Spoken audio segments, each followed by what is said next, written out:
So I was sitting there Saturday night thinking, is Saturday a good night to stream? And we're going to find out together. 15 people in the room. 15 is enough for me. How long can we keep each other entertained on this Saturday evening? Is the sound good? Is everything good? I'm good. How are you? A couple of disclaimers before we start. One, this is not my hat. Well, it is my hat. It is the spare hat. The other hat is in Alex SEO's car. I think it's in Alex SEO's car. Basically, I've lost the hat of doom.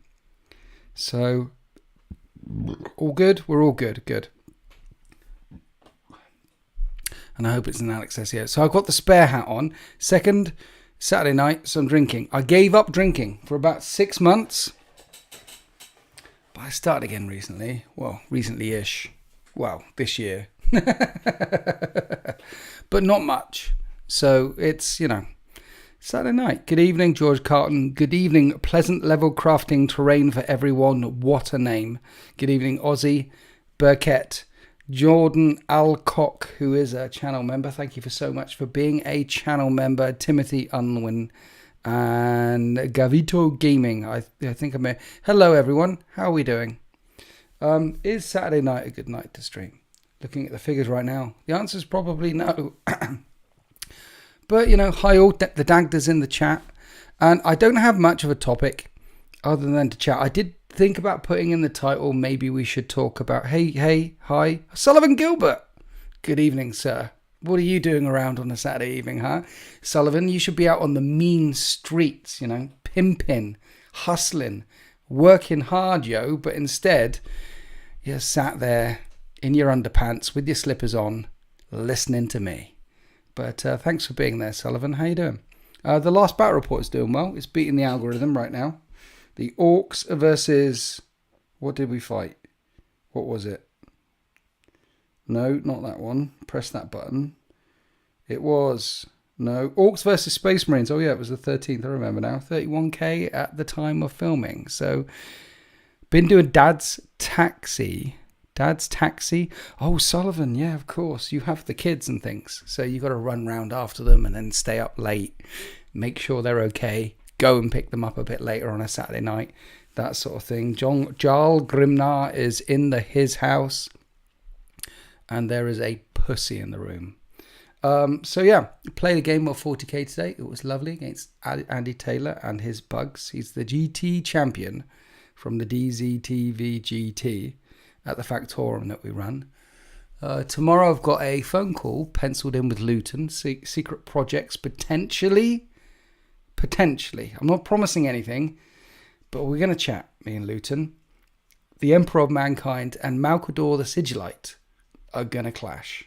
Are not going to clash, are going to talk. So let's see what's going on in the chat.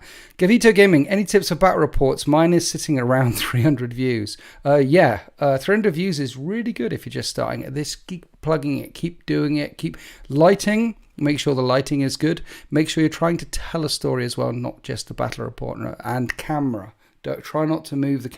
So camera, lighting, basic stuff, everything painted, nice scenery. And then try and tell a story, I would say. I played bugs today as well. It says Bumbling Bongo. Very sneaky windows, bringing a cat onto the internet to boost views. That's the plan. Because the internet loves cats. Ozzy says, paint me like one of your Slaneshi minis. I don't have Slaneshi minis and love Luton. Can't wait. I love Luton too, but I couldn't eat a whole one. Lighting, camera, action. Thanks. Lighting, camera, smooth. And honestly, you just got to... See, the thing is, when I started, I was in a lucky place. There wasn't that many around. Of course, Striking Scorpion, the legend that is Striking Scorpion, mini wargaming were popping off back then. But Tabletop Tactics started around the same time as me. So the market wasn't as crowded. And now it's a little bit crowded. And I don't know why I keep going up at the end, like an Australian. They do that a lot when they finish their sentences. They always like to finish it upwards. But I'm not an Australian. Remember to hit the like button so we get Saturday streams. We're at 11 likes. Evening all, says Robert. Right, I'm here for the cat. Okay, maybe a bit for you, says Kevin Schwager. Nice. So how are you guys doing? 44 people in the chat. Are you considering any new armies? If so, which one? Well, the Emperor's Children video came out yesterday, so that's one. Death Guard are away at Den of Imagination Painting Studios to do the Horus Heresy, and they're also getting some updates for the Sons of Horus. That'll be 3 of the Istvan 3 Horus Heresy dudes. The 4th one, I think Alex SEO, is getting painted up by marchofwar.co.uk. So those are the ones. And then I'm basically sitting on waiting for 10th edition. Have you mentioned that they have crucified titans along the Ultimate Wall? Man, they crucified titans along the Ultimate Wall. What a goddamn book. How'd you get your cat to use the cat bed? Is there some sort of Chaos God involvement there, or catnip, says Ozzy? Well, what happens is for about 6 months of the year, when it's not cold and miserable and wet outside, he doesn't bother going there at all. And there are a number of occasions where we've thought about removing the cat bed from the equation. And then every winter time, he seems to just stay there, sometimes for 3 days at a time. You'll find him there, except by the food bowl, or except going out for pee-pees. He loves his donut. It's got a thermal layer underneath, so it reflects his heat back. He loves his donny. Why is he talking on this cat video? Sorry, I should just pick him up and talk. Yeah, waiting for World Eaters restock. Going to grab 2,000 points to them, then move on to Dark Angels. I know, the World Eaters. The World Eaters came out, the Codex dropped, and they sold out on some things. It did really well. Which is surprising. Which is it surprising? It's not surprising. It's surprising, actually, because Votan didn't do very well. It didn't sell out of all of that crap. But it looks like people really like running Angry Boys and charging them forward towards their opponent and going, I could have told them, you could have told them, we all could have told them that the World Eaters Codex was going to do well. And I'm looking forward to World Eaters 2.0, and I genuinely hope that they have made some other miniatures behind the scenes so that we're going to get some more World Eater minis coming forward. Because the Death Guard have got some of their Plague Burst Crawlers, Blight Haulers, the drones, things like that. And we need some Cornish Demon engines, don't we? Iron Hands for Heresy, Iron Hands Panzervox. Are Space Wolves any better yet? I don't know. In 30k, they're terrifying. Have you ever thought about expanding to other systems than those from GW? Thought about it? Yes. Good evening, says Matt True Cuxton. Good evening to you too. The thing about expanding to other systems is brain. You need a brain. It's hard enough to keep 2 systems in my head. Talking to Andy Daler today, playing his lovely Tyranids, and that video will go up on YouTube in about 3 weeks' time. I think next week is White Skies. Talking to him, and most people, there's so many barriers to entry for this hobby. Buy the stuff and sell a kidney, then paint the stuff. And then also you need to find a friend, kidnap someone, nail their feet to the floor, stand them opposite the table to you. Oh yeah, you need a table, you need scenery, you need painted stuff on the thing, and then make them play the game with you, and then learn all the rules, and then the rules, and then the other rules on top of your rules, and not forget the more rules on top of the rules for the rules on top of the rules. You do all of these things, and once you've got the rules and the rules and the rules and the rules and the rules down, hey, how about playing narrative casual, really casual to the thing? Here's some more rules. So there's only so many things you can fit in your head with the amount of time and the amount of space and the amount of, and then learning another game system on top of that. Having said that, I'm really looking forward to Epic. Tyler Philew. Hey Winters, been watching you since early terrain videos. So happy to see how successful you become over the years. Keep up the great work. Thank you so much. Successful? I'm here still. You're awesome. Learn a lot from your back rep, says Matthew. This is going to get worse as this goes on, as I get more drunk. And then you learn and learn and learn and learn. And then they change the edition. It says Pleasant Level Crafting. Yes, they do. And just get that shit down and then they change it. But they change it every 3 years at the moment. Lord of Wolfenstein. After you learn the rules, you learn that some explain the rules completely wrong. Some of them might be me. Some of them might be Games Workshop. Here's some rules. And then they'll change them with the balanced data sheet. And then they'll do another balanced data sheet later to say, ignore that thing and go back to... so we had AdMech losing core on some things and then AdMech getting core back again. We had Armor of Contempt, not the stratagem, the rule for the balanced data sheet. Then we had Armor of Contempt going away again. And this is one of the things, maybe I should have put in the title of the stream, Warhammer 40k stream, talking 10th edition, because I really want to get round to doing a video talking about Warhammer 40k 10th edition and the things that I'd like to see. And one of the things I'd like to see is accessibility. I'd like to see, whenever you've got rules that are not in your rules, here's a codex. If there are rules for your rule book that are not in your rule book, that makes the game less accessible. So one of the things I'd like to see in the 10th edition is no more balanced data sheet. Data slate, fight me. What do you guys, honestly, what do you guys think of the balanced data slate? Here's my view on the balanced data slate. If there are any rules for your army outside of your army rulebook, less accessible. And the balanced data slate has that. So if they want to balance things, can't they just use points? Isn't that what points are for? Here's a thing. This thing costs 300 points because it's a big thing. And here's a little gribbly thing that runs around on stuff and falls over if you fart in its general direction. That's 5 points. You balance with points, right? Why can't they just balance with points? No more rerolls. Is Epic confirmed? No more rerolls would be nice. I don't think they get rid of that, but reduce the number of rerolls from 1 billion to a few. Is Epic confirmed? I don't think Epic is confirmed, but Epic it's gonna be coming, isn't it? Where are we? Still don't know how to play 40k, but watching your battle reports, okay. I didn't feel the excitement of Vash Tour is a whole conversation we can get onto. Points change, good. Rules changes, blur. Yes, exactly, Sullivan Gilbert. This is what I'm talking about. And Sanguinary Guard is in his house, the moderator of moderators. Thank you, Sanguinary Guard. I don't know how you manage to find all the time, every time, to come and make sure that I'm behaving myself and make sure everything's moderated. You notice that we've got less Slaneshi bots from before? Do you remember the invasion of Slaneshi bots? You know, all the, hey, do you want whips and chains and things like that? Then come here. We don't seem to be getting that, but now I've dropped that in, we'll probably get loads of Slaneshi bots. Do you already have Dark Angels, or are you going to do some? I've got my 2,000 point tournament winning Dark Angels army. That's all I've got for Dark Angels. And I am thinking of adding to it once 10th edition comes around. Are you going to do some use with the lion? Yes, I'm going to get the lion. Or alternatively, are you just not going to bother with him? No, it's the lion. It's a returning Primarch. We should all get the lion. We should all get all the Primarchs all the time. Come on now. Unless GW releases every codex at the same time, they'll always be in balance.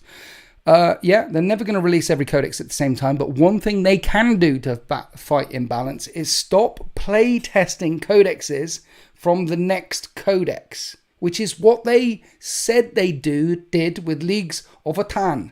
They said they play tested it against Tyranids and Harlequins, which were already here. What they should have done with Leagues of Atan is play tested that codex with the launch edition codexes for the edition, which are like Space Marines and something else. I can't wait for Winter's SEO Bat Rep with White Skies. There was one on Tuesday for members, and there's going to be another one. So that's out, that's done, and that's in. And the members' videos are for members only because that's what pays for the beer and keeps the lights on, but there'll be another White Skies one. I think it's going on YouTube, and I think next week. I think sometimes changing the rules is warranted, but only in the case of silly interactions, like the Succubus thing when Dark Eldar got their 9th Codex. You're right, Liam T. Changing the rules for facts. Changing the rules for erratas when there are some silly interactions is a thing, and has always been a thing. Let's frequently ask the thing. Let's do the errata on the thing. Let's make sure all the things and we're all underlined by the same thing. But changing them like, here's a brand new rule set is not a good way to go. I think the Khan will return after the lion. Well, actually, I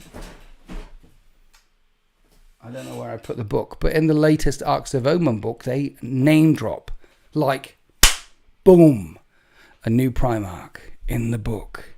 And the Primarch they name drop in the Arcs of Omen book is Perturabo.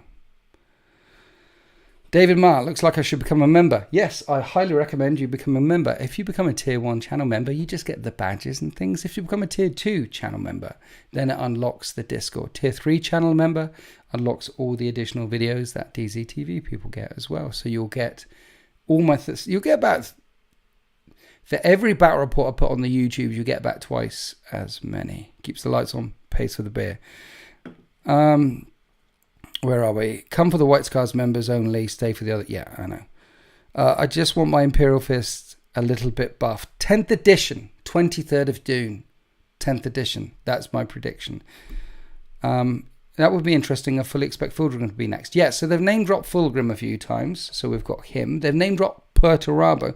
Do you remember before Guilliman there was a little bit of name drops? Before Angron there was a little bit of name drops. Before Mortarion there was a little bit... You don't hear about these things for time, forever, and then they start sprinkling in the,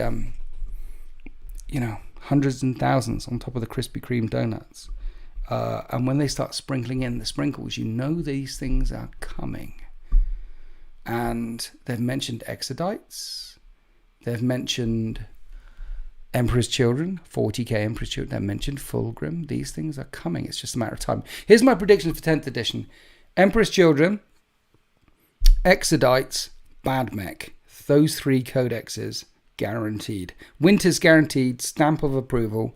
Coming in 10th edition, 40k. Any suggestions for any base model for Primera scale? Interrogated Chaplain was thinking of Bladeguard Veterans, but wondering if there's a good model I'm not thinking of. Someone answer Crispy Bacon. Because I can't even... Yeah. Because... no idea. Dem ECs were parody. Much veterans. Shame the only 2 compulsory troops. No. What happens is you get... What is it called? Pride of the Legion. And then the 2 veteran squads become compulsory troop choices and gain the line keyword. So there's 2. And then I've got the 2... troops choices as well, the tactical support squad. So there are 4 line troop choices in there, but you can only get 2 compulsory troop choices, right? That's how it works. You can get 6 troops, but only 2 compulsory, and then those veterans become the compulsory and gain the line. Spaz War says, are we talking about Arcs of Omens? We were. After finishing my Death Guard, my Thousand Sons, my World Eaters, and my Word Bearers, I'm going to do an Alpha Legion list. Any suggestion for a build? For Alpha Legion?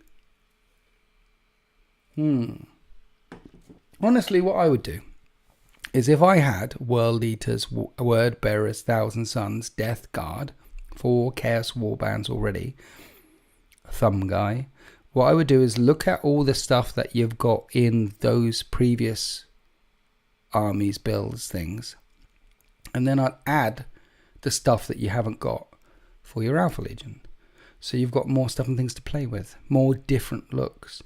If you've got everything for those other 4 factions in there, and if you spend all the things on all the things, and you've stuck Alpha Legion in there, and now you're going with Alpha Legion, suggestions for a build, then I'm at a loss. Then I don't know, because you've already got 4. How do you feel about proxying AOS Blight Kings as Death Guard Chaos Spawn? I think that's great. I think proxying A for B, I think bringing your own unique flavor and taste to anything is hats off to you. Traitor Guard. Yes, Sullivan Gilbert. Traitor Guard are coming. The Traitor Guard from Den of Imagination Painting Studios. I tell a lie. Wild Mesh on Patreon. You can Google Wild Mesh and you'll find it on Patreon, and they release loads and loads of STL files, and you get monthly updates, monthly STL files for all those 3D printer fanatics out there. So you can just support them on Patreon that way. And Wild Mesh are a part of Den of Imagination. They are the printing, molding, thingy-bob arm of Den of Imagination. They're the bit of Den of Imagination that don't just paint minis. They're the bit of Den of Imagination that make minis, and they are making me, with me, my Traitor Guard army for 2023. I've had a look at some of the sculpts already, some of the ideas already, and it's coming on a dream. The idea by the end of the year, I'll have a chunk of Traitor Guard. Do you think Vashtor will remain Chaos Space Marines even when Bad Mech come out, much like Fabius Bile has his own sex faction? No, I think Vashtor will go to Bad Mech. I think Vashtor is going to be Bad Mech when Bad Mech come. Did I mention that? I mentioned Emperor's Children, Exodite's Bad Mech. I did mention that. I think he'll go in the Bad Mech book. You know how they got like the Disco Lord in just the Chaos Space Marine book, and they've got the Master of Executioners in just the World Eaters book, and there's no reason why they can't have a Disco Lord in the World Eaters book. I don't see why they didn't have an entry for a Disco Lord in the World Eaters book. It seems to be a pretty generic type of thing, not a generic-ish type of thing that you could put in the World Eaters book and sell to World Eaters players.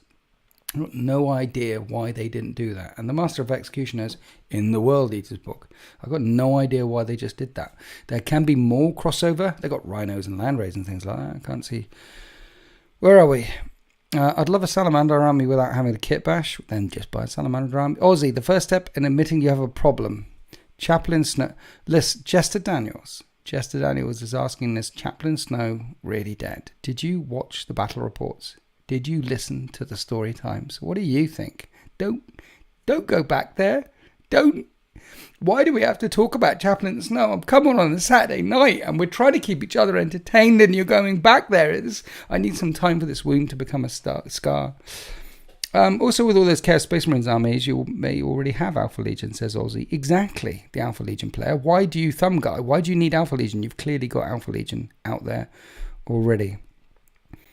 Winters, I know you play Warzone. Ever played PUBG? I haven't played PUBG because I'm a simple-minded person, and the scope on the thing with the other thing, and and PUBG also came out of Armour, didn't it? Armour 3 and all that sort of stuff on PC gaming.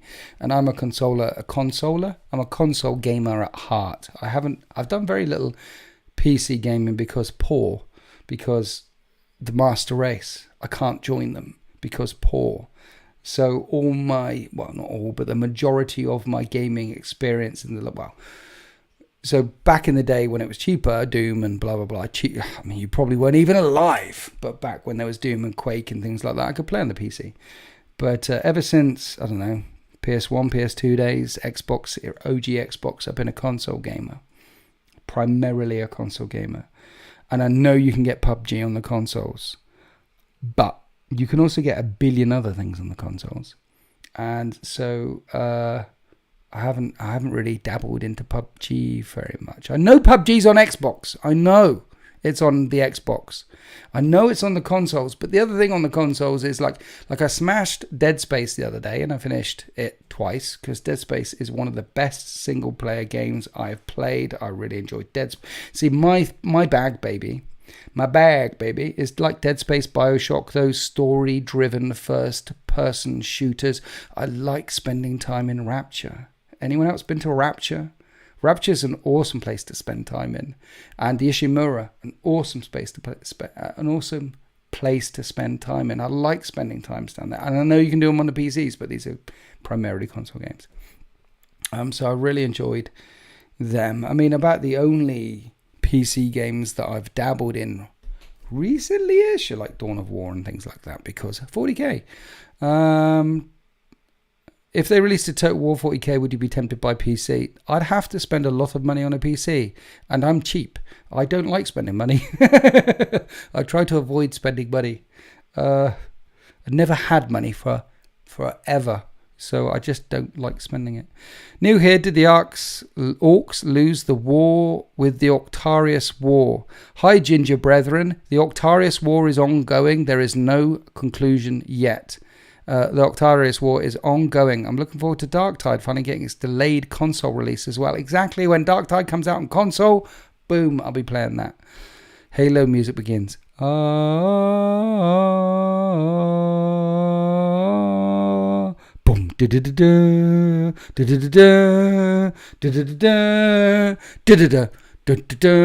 You know, from the Halo 3 trailer. So there's a famous saying that some poet, much more eloquent than you or I, came up with, which is, this is the way the world ends, not with a bang, but with a whimper. That's not where my quote comes from at the end of Power Reports. I didn't know they grabbed it from the dude, and someone in the chat will tell you who the dude is. I grabbed it from the Halo 3 trailer when Halo 1 awesome. See, I got the Xbox Series One, Xbox One, when Halo 2 came out. I was a PlayStation player, so I was smashing PlayStation, GTA 3, things like that, Vice City, all those things. And then Halo came out, and everyone's like, "Oh my god, you need to play Halo!" I was like, "Nah," because I was like deep in on the PlayStation. And then Halo 2 came out, and everyone was going like, "Oh my god, you're gonna play Halo!" So I bought I bought an Xbox, and I bought it at the right time. I bought it when Halo 2 came out, so I was able to smash Halo 1, Halo 2 in quick succession, and loved it.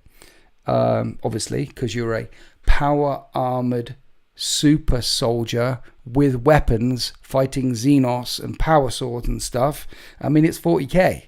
Halo is 40k, minus the grimdark and all the religion and all the cybernetic implants and the floating babies. But yeah, so I smashed that shizzle. And in the run up to Halo 3 was a big thing when it came out. We were frothing at the panties for that one. And then the first trailer dropped, and at the end of the trailer it said, with the thing and the arc and the stuff, and he's there, it's like, this is the way the world ends. And that stuck with me, because yeah. Where are we? I think most people would say a Space Marine. They're just more ridiculous in terms of power and skills and stuff. No, the Master Chief is a Space Marine. I bought Halo back on Steam on PC. Thought it was a bit pants myself. Aussie, get out. Get out. Leave, Aussie. Halo is not pants. Halo is life. Halo is love. Halo is a groundbreaking, one of the best first-person shooters of all time. I mean, there's quite a few of them up there. I mean, Doom has got to be regarded as one of the greatest first-person shooters of all time, because groundbreaking, and Quake, groundbreaking. But Halo, instead of carrying 78 guns on your back, Halo said you can have 2. And instead of only focusing on level design and unlocking the puzzles, Halo said, let's put some story in there as well. Half-Life did it as well, but you had 78 guns on your back. Halo made it a bit more grounded. And also, being a massive 40k nerd at the time when Halo was around, and still, it's 40k. Halo is, if they had some skulls and some flying babies in Halo, and Cortana was like telling you to fuck off and do this and do that all the time, then you'd be like, yes, Inquisitor. It would be so 40k. Aussie, where are you? Most of my teens were spent playing Doom and Quake. Am I redeemed? I'll allow it. Aussie. Halo 3 was the game. Halo the 3. Man, Halo 3. You also had Sergeant Johnson, the best character in gaming. Sergeant Johnson is up there. I love Sergeant Johnson. He's stolen straight out of Aliens, isn't he? Elbows and assholes, you know the drill. We liked Sergeant Johnson. So the OG Wolfenstein 3 did for the... Yeah, Wolfenstein. Yeah, there's a plenty of... Can we talk about other things than video games? Yeah? Anyone? Return to Castle Wolfenstein. Yeah, Nini finished the first founding. It's not capturing me. Does the narrative really pick up in the later books? Niall Waltz. I assume that you're referring to Gaunt's Ghosts. Nini finished the first founding. It's not capturing me. Does the narrative really pick up in the later books? I'm assuming you're referring to Gaunt's Ghosts. The answer is yes. The thing about Gaunt's Ghosts is it's a bit like Stranger Things Season 1, for example. You start Stranger Things. Most TV shows go like that. So they start off at whatever level, 6 out of 10, 10 out of 10, 1 out of 10. They start off at whatever level the TV show is. Some TV shows are shit and start off at level 3 out of 10. Some TV shows are awesome and they start off at, like Firefly, they start out like an 8 or 9 out of 10. And they bounce around at that level as they progress. The thing about Stranger Things is, season 1, I found personally, is it got better and better and better. There's a couple of dips, but the curve goes that way. And by the time... Anyway, Gaunt's Ghost is like that. It just keeps getting better, man. Have you done Vervenhive, Niall Wolf? Have you done the Vervenhive yet? Really? Niall, talk to me. Talk to me, Goose. Talk to me. Name that movie. Talk to me, Goose. Talk to me. Have you done... Vervenhive was good. Because if you haven't been grabbed by Vervenhive... then. My friend met his wife on Halo 3. Moved to America for her. Nice, Spaz Wars. Nice. Caring Commissar is currently building a Land Raider Protist, and it's a very nice kit. And Aussie said, thanks for the OEC video. Thumb Guy, my favourite 40k novel is either Storm of Iron or the HH novel Fulgrim. Thumb Guy? Your favourite novel is Fulgrim? From the HH? That's a curious one. Sanguinary Guard knocks it out of the park. Talk to me, Goose, talk to me. Top Gun, of course he did. This is Ghost Rider requesting flyby. Negative Ghost Rider, the pattern is full. Pleasant Level Crafting says Gaunt's Ghost's first novel was rough. The rest were bangers. Yeah, Gaunt's Ghost is one of these series. You gotta remember that First and Only was the first and only. So Gaunt's Ghost book 1 was called First and Only, and it was the first and only book launched by Black Library. And then the second book was a compilation of the short stories mashed together in a narrative that Dan Abnett. So the short stories, the success of the short stories prior to First and Only in various publications here, there and everywhere, convinced Games Workshop to set up Black Library and release a book. And then before we have First and Only. And then so book 2 is, okay, he got all these short stories and strung together a narrative so these short stories could be told as flashbacks. And that was the second book that Black Library ever produced. Things have got better since then. Have you read the Night Lords trilogy? Monkey, is this where all the cool kids hang out on a Saturday? See, I was literally going live, Monkey, and you hit me up with a text which says, where are we? I find myself free for some Warzone. Call of Duty Warzone. Any takers? And this is literally a couple of minutes after I've gone on the street. Yeah, Monkey, I was free. If you'd have hit me up 2 minutes earlier, this live stream would be happening and we'd be in the Warzone. And then Brap Scallion sent me a picture of all the beers that he's downing in a pub. So I guess Brap Scallion isn't free either. And Sultan's just... See, the crew for Warzone in this house, the ultimate killer. So we played Warzone last night and we won 2 games. And the killers in our Warzone posse are Sultan Plays, Brap Scallion, Monkey and me. I say killers, there's Brap. 3 of them are killers. 3 of us are killers. And one of us is like... If 3 of us are like dogs, mad dogs, like going at it and killing people and ripping them apart, one of us is the dog chew toy. And it's not Monkey, Sultan or me. But I won't say any names because you shouldn't slander someone while he's in the pub behind his back and say he's utterly shite at Warzone. And really, it's nice having someone around who's the dog chew toy, because you need someone at the bottom of the pile because it makes you feel better. Where are we? Monkey, you could have hit me up. Did you think of that? I actually thought of that. I actually thought of hitting you up and say, hey, Monkey, what you doing this evening? Do you want to do some Warzone? I did think of you. But I also thought that I did think of you. I just like ideas. Like I'm sat here doing this still. These tanks. See, I smashed through 60 Emperor's Children in about 3 months, and these tanks are slowly, like it's washed now. All the metal is done. I need to do all the highlights on the metal and all the things and all the stuff. And you might go, wow, Winters, you've nearly done a tonk.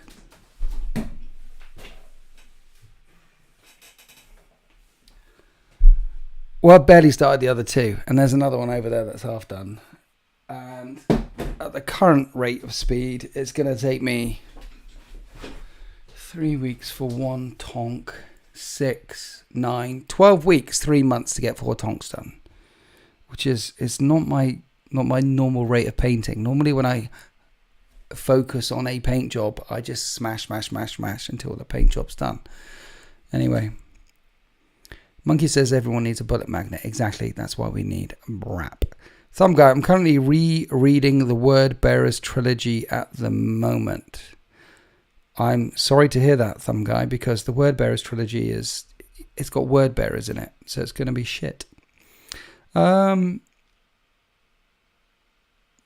of the things, as Sullivan Gilbert pointed out, it's almost Monday, so good to go live stream consistency. Yes, the Winters 40k live stream, always on a Monday. And here we are on a Monday-ish. I watched Maverick at cinema on 4DX. Was the best movie I've seen with the effects. If you haven't been, you must go. I did as well, actually. Me and Salton Place, because he used to live around the corner. I could throw a stone and almost hit his house. Now he's moved a bit further away. Instead of walking distance, he's about 20. He's in another part of Swindon now. He's moving up in the world. So I can't hit his house with a stone anymore. I'll need a sniper rifle. And me and him went to see it at the cinema, and in 4K on the IMAX thing. It was poggers, man. Loved it.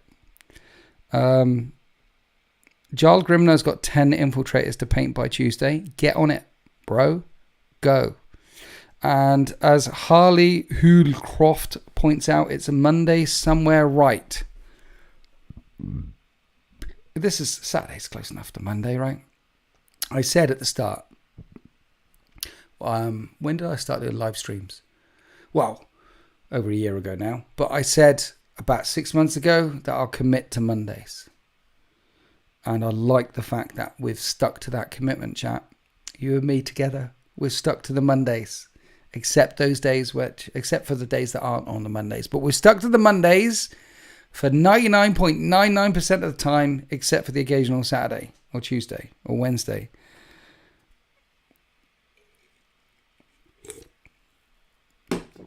Sanguinary Guard, what do you mean?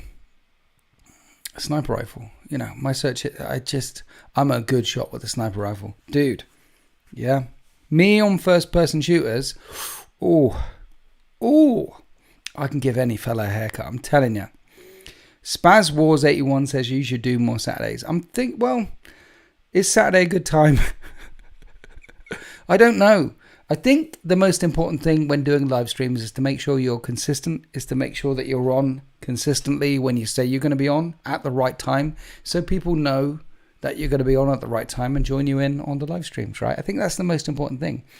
So at some point I should pay attention to that. Dates are human construct. Embrace our AOL. We must treat every day as a Monday. Exactly, Sanguinary God. That's why you're a moderator. Today is a Monday. As far as, there'll be a bunch of people watching this on the Monday, right? Because it'll go into the VODs thing and people will watch it after effect. If you're on a Monday now, if you're in the future, look, there's about 80 people here right now, okay? There's about 80 people chatting to me right now. But you may be watching this in the future, which is current for you. But it's the future for us, and it's Monday. So write in the comment section, I watch this on a Monday. I live in the future. Right down there. See, because for some people, this live stream is a Monday morning live stream. Can we expect more heresy and maybe Necromunda from you? I want more of both. Sir Wooterek, there is all 2 seasons of Necromunda for members. So if you become a channel member, you can watch all 2 seasons of Necromunda. And I can see that you haven't got a little thingy bob after your name, so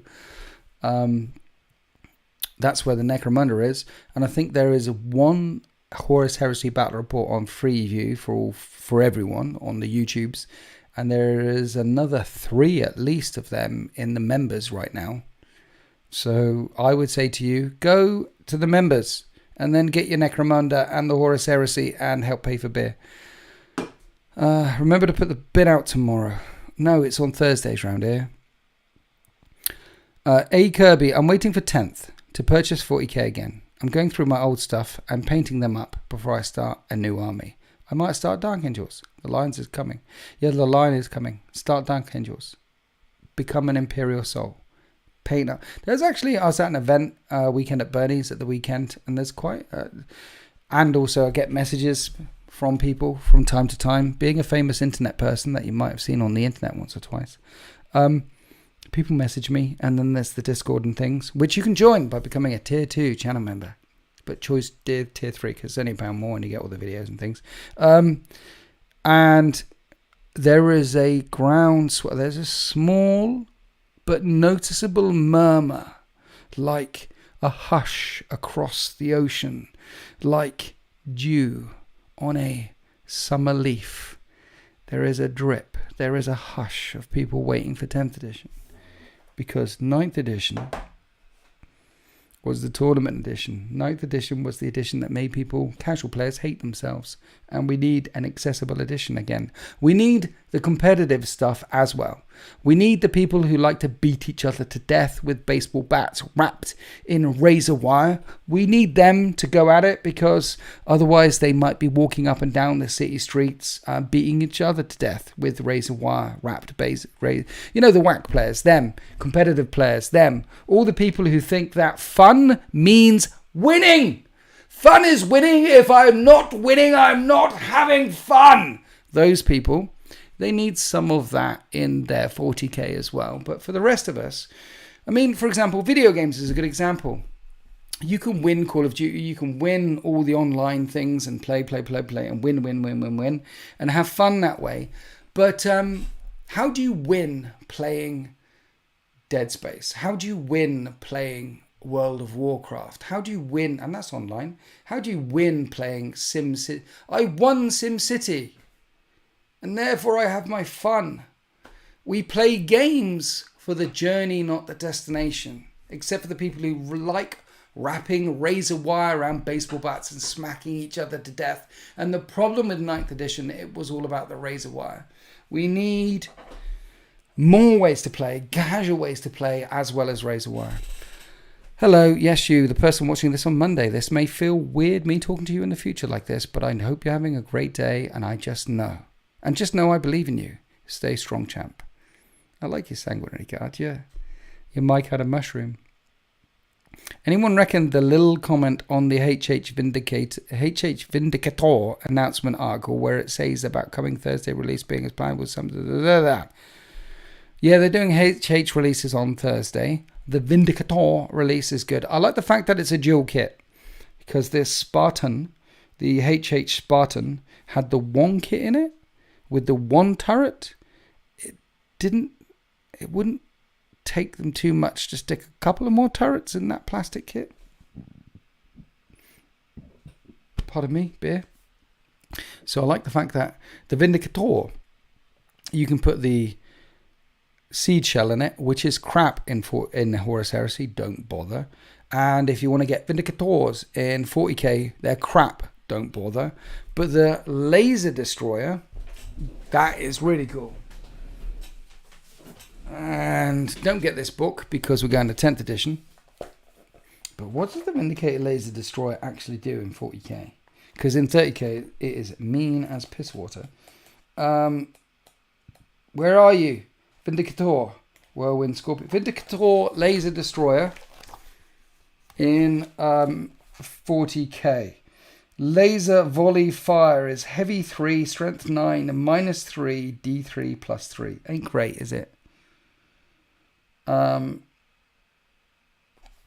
It's got 2 shots. What is this? Why has it got 2 shots? Overcharge. It's got an overcharge mode. Instead of strength 9, -3, D3 +3, it's got an overcharge. Oh, this is good. The overcharge fire for the Vindicator laser destroyer. Again, don't get it 10th edition, but right now, if you have got one, it's strength 10 -4 flat 6 damage. 3 shots. Strength 10 -4 flat 6 damage. It's 18 wounds, and then it's got to remain stationary, and once to hit, do mortal wounds to it.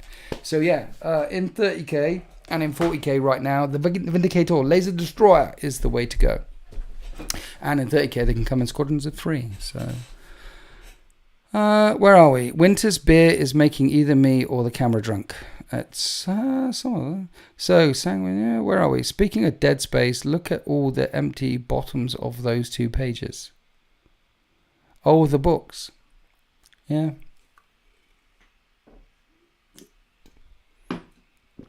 Are the Alpha Legion good army to play? Nigel Crockford. I've just gone up there to see your comment. We're in March. It is March the 11th. In 2 months and 2 weeks' time, the edition is going to change. And the Alpha Legion may be a brilliant army to play now, and it may not be in 2 months and 2 weeks' time, or it may be in 2 months or two, or it might be the same. So for the next couple of months, are they a good army to play? Maybe. Ginger Steve is in his house with the first donation of the evening. Thank you so much, Ginger Steve, for your super donation. I appreciate you. Thank you. What is the counter for you saying that the tournament players are win at all costs? I'm not saying that all tournament players are win at all costs, am I?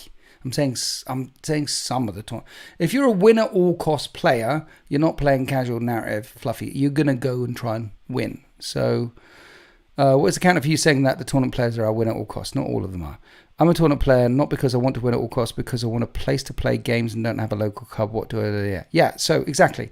So you tend to get the whack players at the tournament scene rather than at casual, like Weekend at Bernie's, or that I went to, or King of the North that I went to, or I'm going to be running an event on the 1st of October. March of Winters going live at the 1st of October, 1-day event. Tickets are on sale. They're in my Discord, the Winters SEO Discord. And yeah, they're not tournaments. So we don't get whack players in them, but you get some of them in the thing. The thing about competitive play is there's a right way. Here's the thing. There's the right way to play competitive play and the wrong way to play competitive play. From a social point of view, from a playing point of view, from a fun point of view.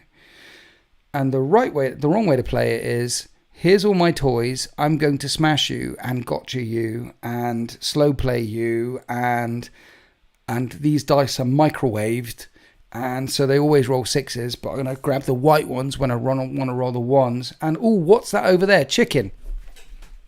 That sort of thing.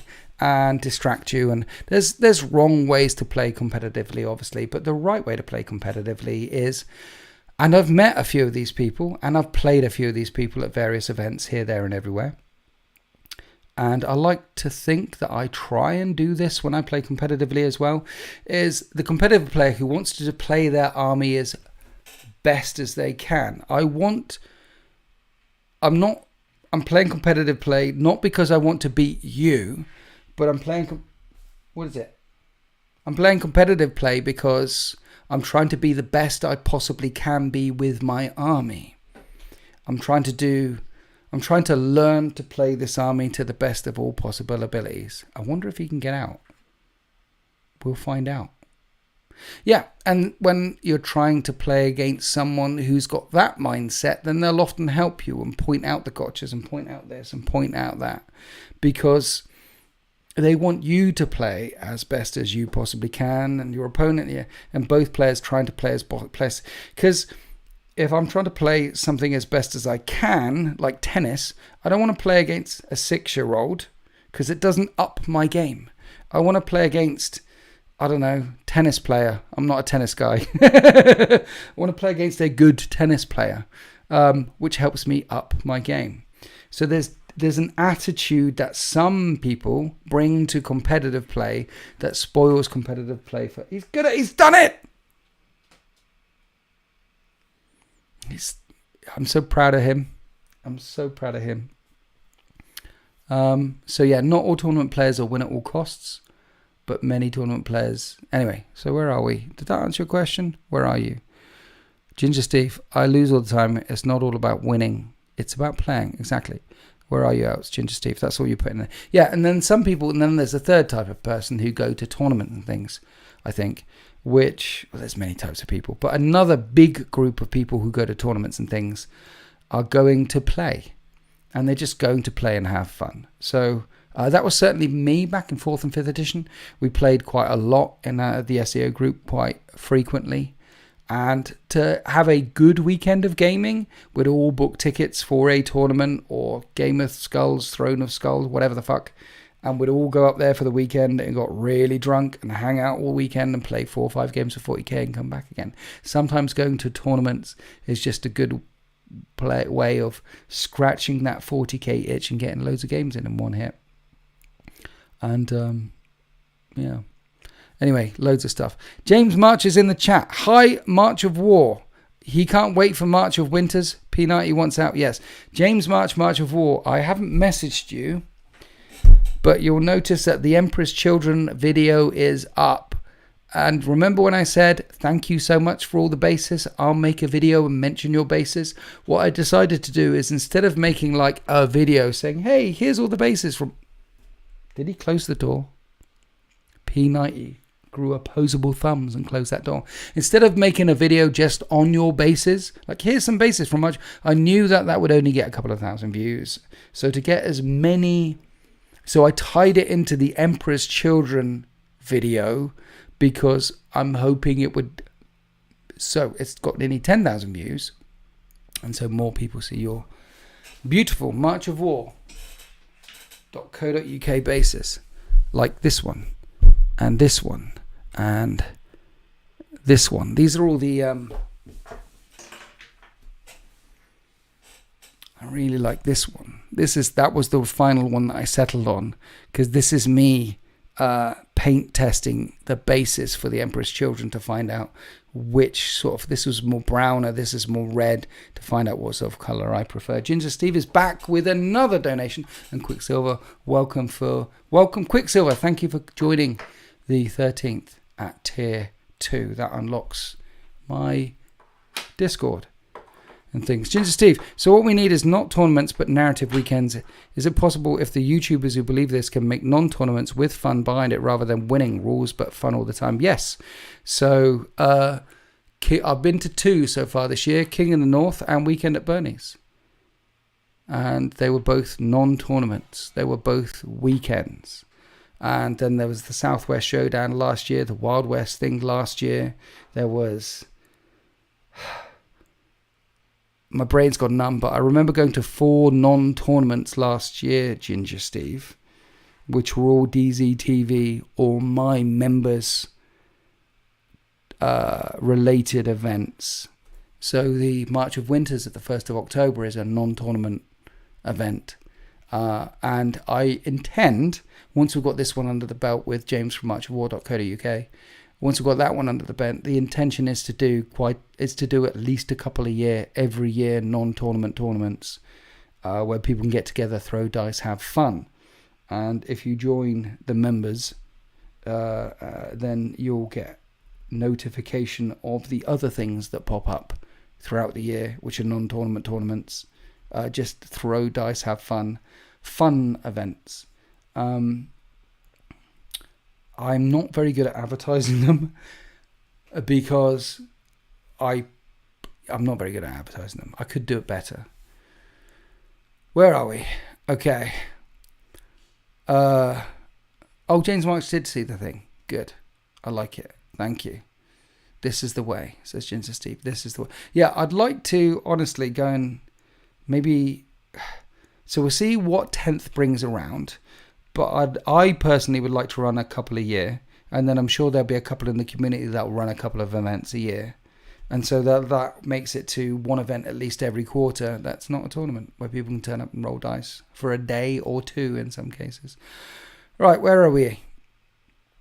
War for the Planet of the Cats was filmed live in the alley back out. Where are we? Turn the handle, God, Steve. Yeah, so he saw the thing. You did see the thing. Yeah, okay.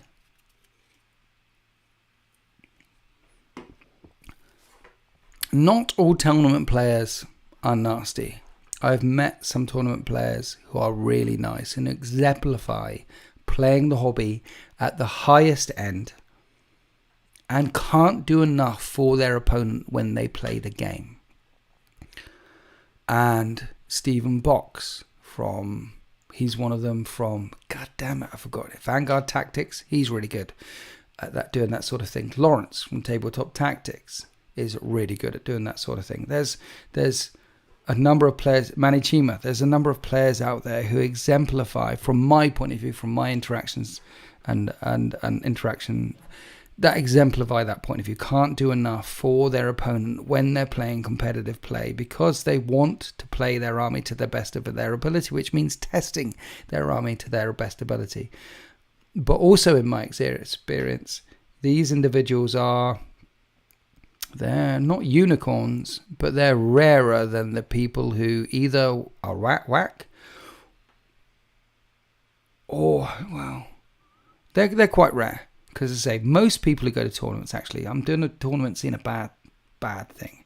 I would say that 70, in my experience of playing tournaments, which goes back to 4th edition, so that's a long goddamn time. My experience of most people going to tournaments is they're going for a weekend or for an event to have fun and throw dice. And they're not whack at all. And they're just trying to play well. And they're just trying to bring the best list they can and the best armies they can and play well. Yeah, that's the most people at tournaments. And then you get a few bad apples. James March from marchwar.co.uk says, I'm at Southampton GT this weekend and I have 3 lovely opponents. So you're there right now at Southampton, at the Southampton GT? With 3 lovely opponents. Nice. Good luck. As Spaz Wars 81 says, good luck, bud. I haven't played James from marchofwar.co.uk. I can let you know, Spaz Wars, that his opponents don't need luck. They just need to turn up, throw some dice, and they'll kick his ass all around the table. I'm not saying he's a bad 40k player. He's an okay 40k player. But there are levels to this game. There's a skill gap between playing at tournaments and winning. The 2021 No Retreat Legend of Legends tournament champion thing. There's levels. Sanguine regard. If you're going for gold, being a dickhead doesn't help. It just annoys people and then you have less friends. Exactly. Exactly. I do also find that most people in the chat... most people at tournaments, most people at tournaments are very nice people. Last time I played in a tournament, I brought twin lash triple obliterators. Oh, thumb guy, nice man. Do you remember the lash of submission? Triple obliterators. What you used to do this is back in 7th, and I think it was a thing in 6th. Is your Chaos Space Marines are like this, right? And he's talking about triple unit of obliterators. So, like 3 obliterators. They weren't as tough back then, but they could fire plasma discs. So you got 1 unit of 3, another unit of 3, another unit of 3. And what you could do in 6th and 7th edition, it was one of the very, very rare rules in 40k where you could touch your opponent's models and move your opponent's models. Unheard of, right, in 8th or 9th edition, but there was a psychic power, you cast it.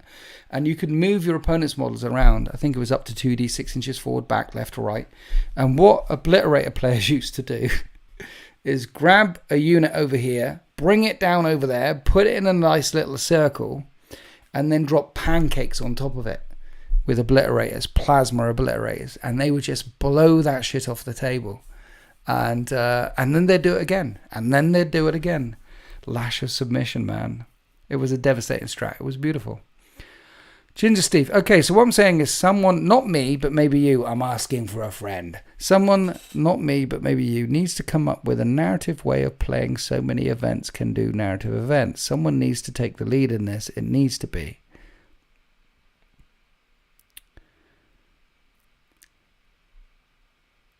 Yes, it would be nice if someone came up with a narrative way of playing a chunk of events.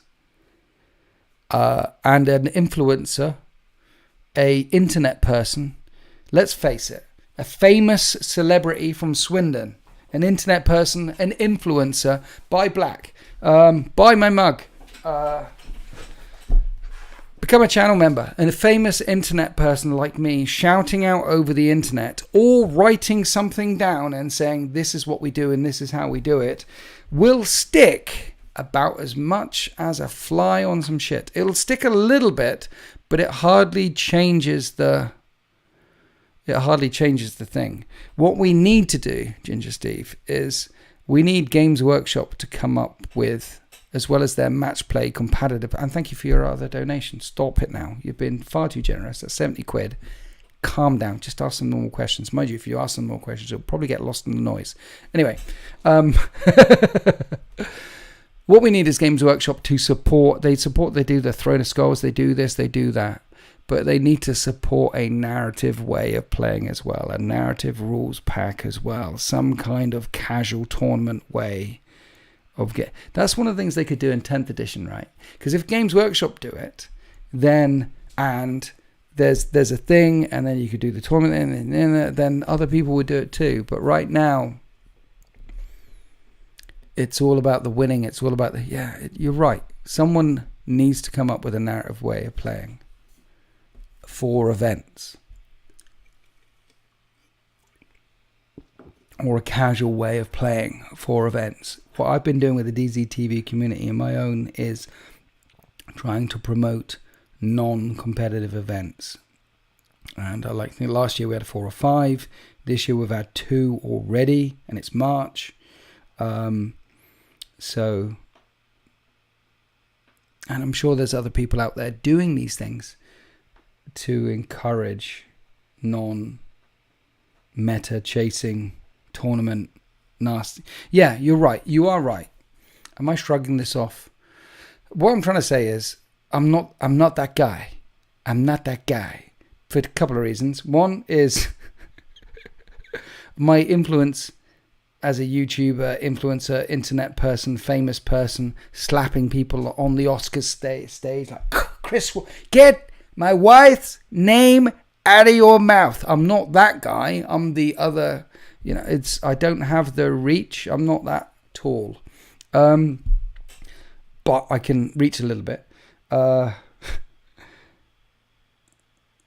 the other, you know what I mean? Yes, you're right.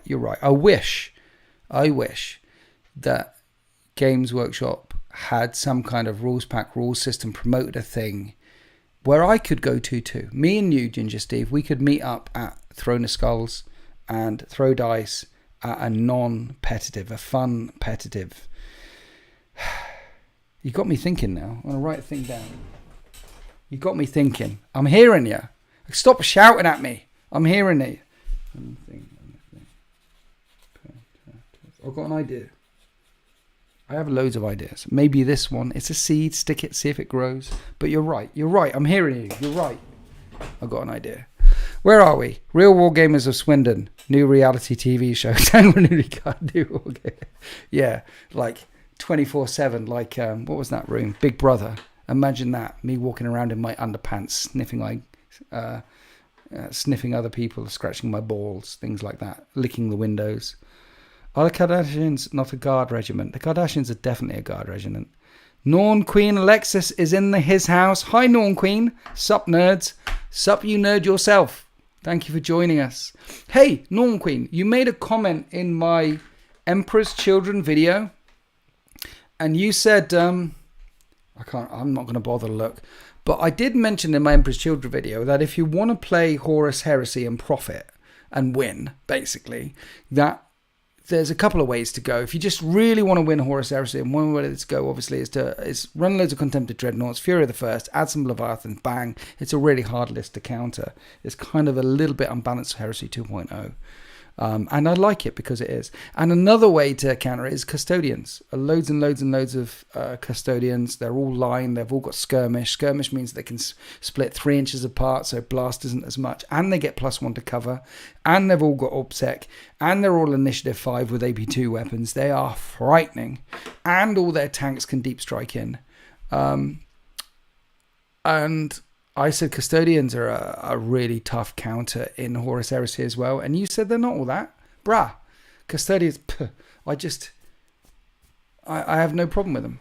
And I was like, really? That's not my experience of playing with or against Custodians. I find Custodians in Horus Heresy a beast to deal with. 3 guys, 150 points. Scoring, skirmish, line. And Initiative 5, you charge them with whatever you charge them at Initiative 5, they murdenate whatever charges them. Even Dreadnoughts. You charge a Custodian, you charge a Contempted Dreadnought into 3 Custodians. A Contempted Dreadnought's 200 plus points. The 3 Custodians, 150 points. And they got Melt Bombs and It's a crazy thing. But you're saying that they're not as good. Look at Dark Angels. Is that what you're saying? Look at Dark Angels. You can bring 90 plasma flamers. Dark Angels, yes. 90 plasma flamers, yes. Dark Angels, yes. Oh, right. You're saying, okay, here's a specific legion. All right. Okay. Yes, I get that. I'm saying, in general, here's a general look. Contemptors, Leviathans. Here's a general look. Custodians. You're saying, specific. Go all the way down to, there's a couple of units here that break the game. That are really, really painful. And the Dark Angel plasma flamers are really, really painful. But then they're going to get just picked up by the Illistus custodians. You're just going to shoot at them and they're just going to frag. They're just going to die. Aren't they? And you can only overwatch once unless you've got double reactions. And then they get minced in close combat. Anyway, so your experience of custodians in Heresy is not the same as my experience in Custodians? Or are you really Norm Queen? Are you that girl? Or all your Horus Heresy list like hardcore to the core? And check out Norm Queen Alexis on YouTube and on Instagram and things like that. Where are we? Did you answer that? Yeah, Drids are tough, but planes, aircrafts are better. Yeah, but you can think 2, isn't it? 2? Because you can only hit them on 6s. They are 2. Yeah, the planes are good, but is it 2? Where's my Heresy book?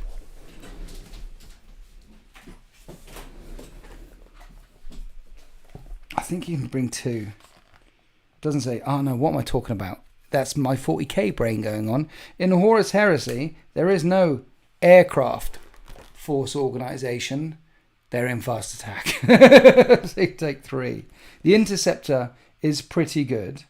But it's so specific, like the las and the thing, and that's it. It's got like 4 shots. It hasn't got loads of shots.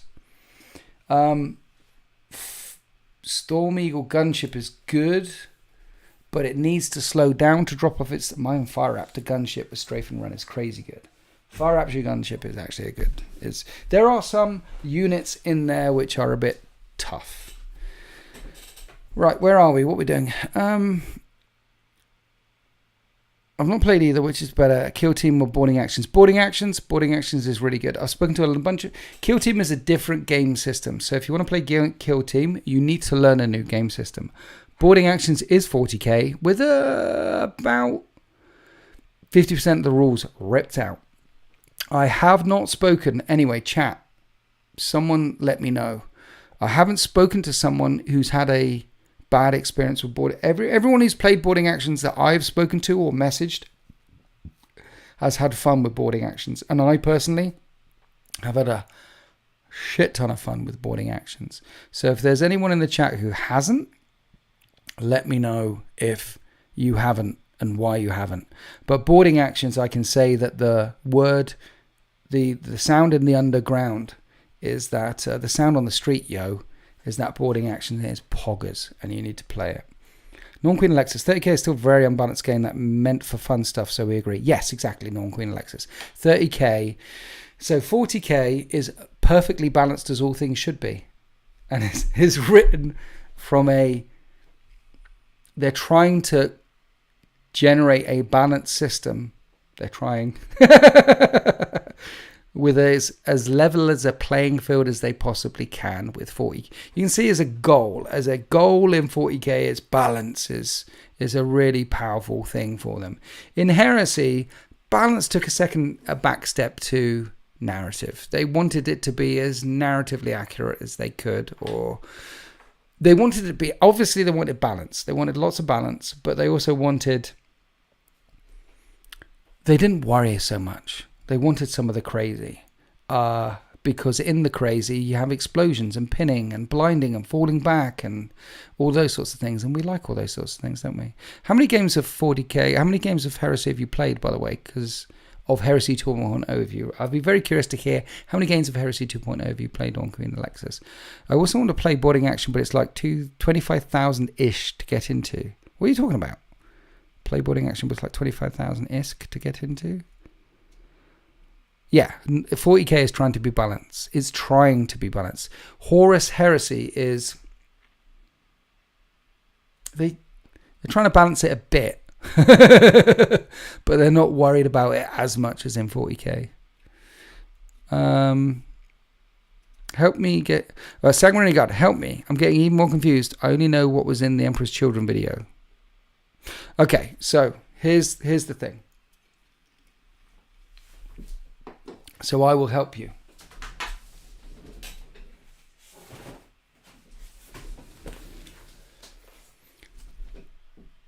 Warhammer 40k from the bottom up is balanced, as all things should be. It doesn't need balanced data sheets. It doesn't need points changes. It doesn't need anything. This is the perfect balanced game system.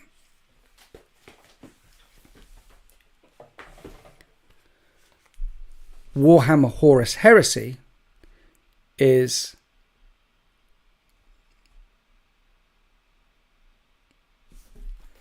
Let me try that again. Are we ready? Sanguinary Guard. Are you... Hi, Jink. Thanks for jumping in. Hi. Hi. So, Sanguinary Guard, are we ready for this? Okay. Warhammer 40k is designed from the ground up to be the... That doesn't work either. Hi. This is Warhammer 40k. In the game's designer's front and center of their cerebral cortex, the one thing that they're desperate to make sure that this game is balanced, as all things should be. And this is Horus Heresy.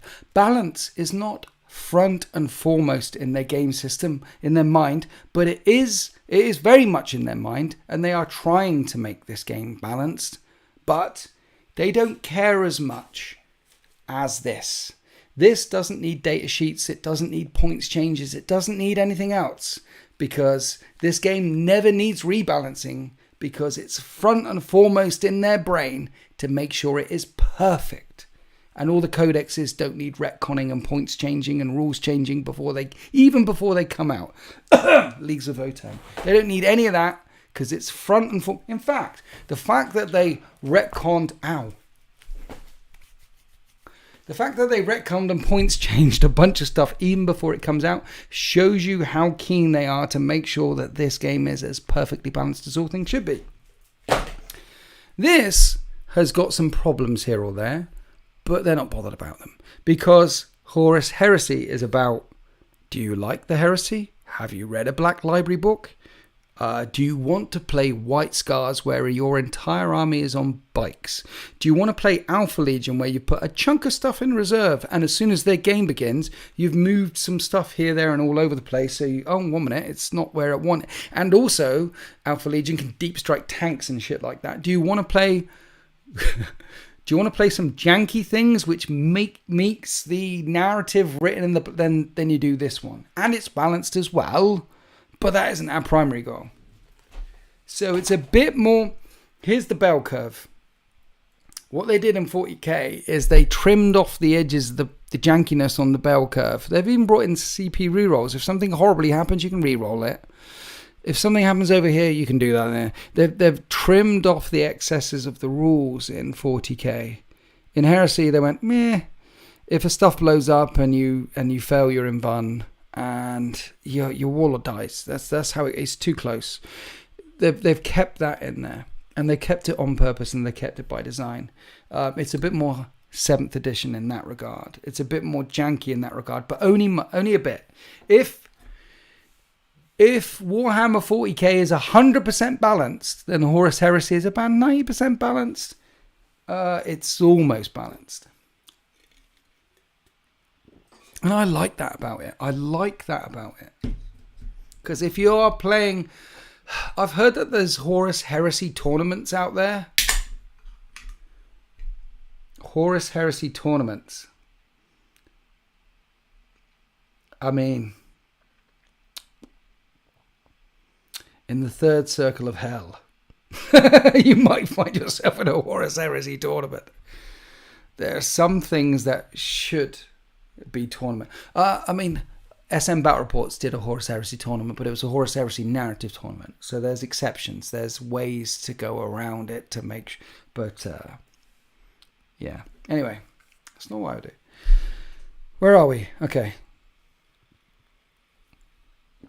Jink, I find it difficult to start playing 30k on not knowing what kind of narrative I'm joining in with or where my army collection fits in the story. Jink, what you should do is read the Black Library books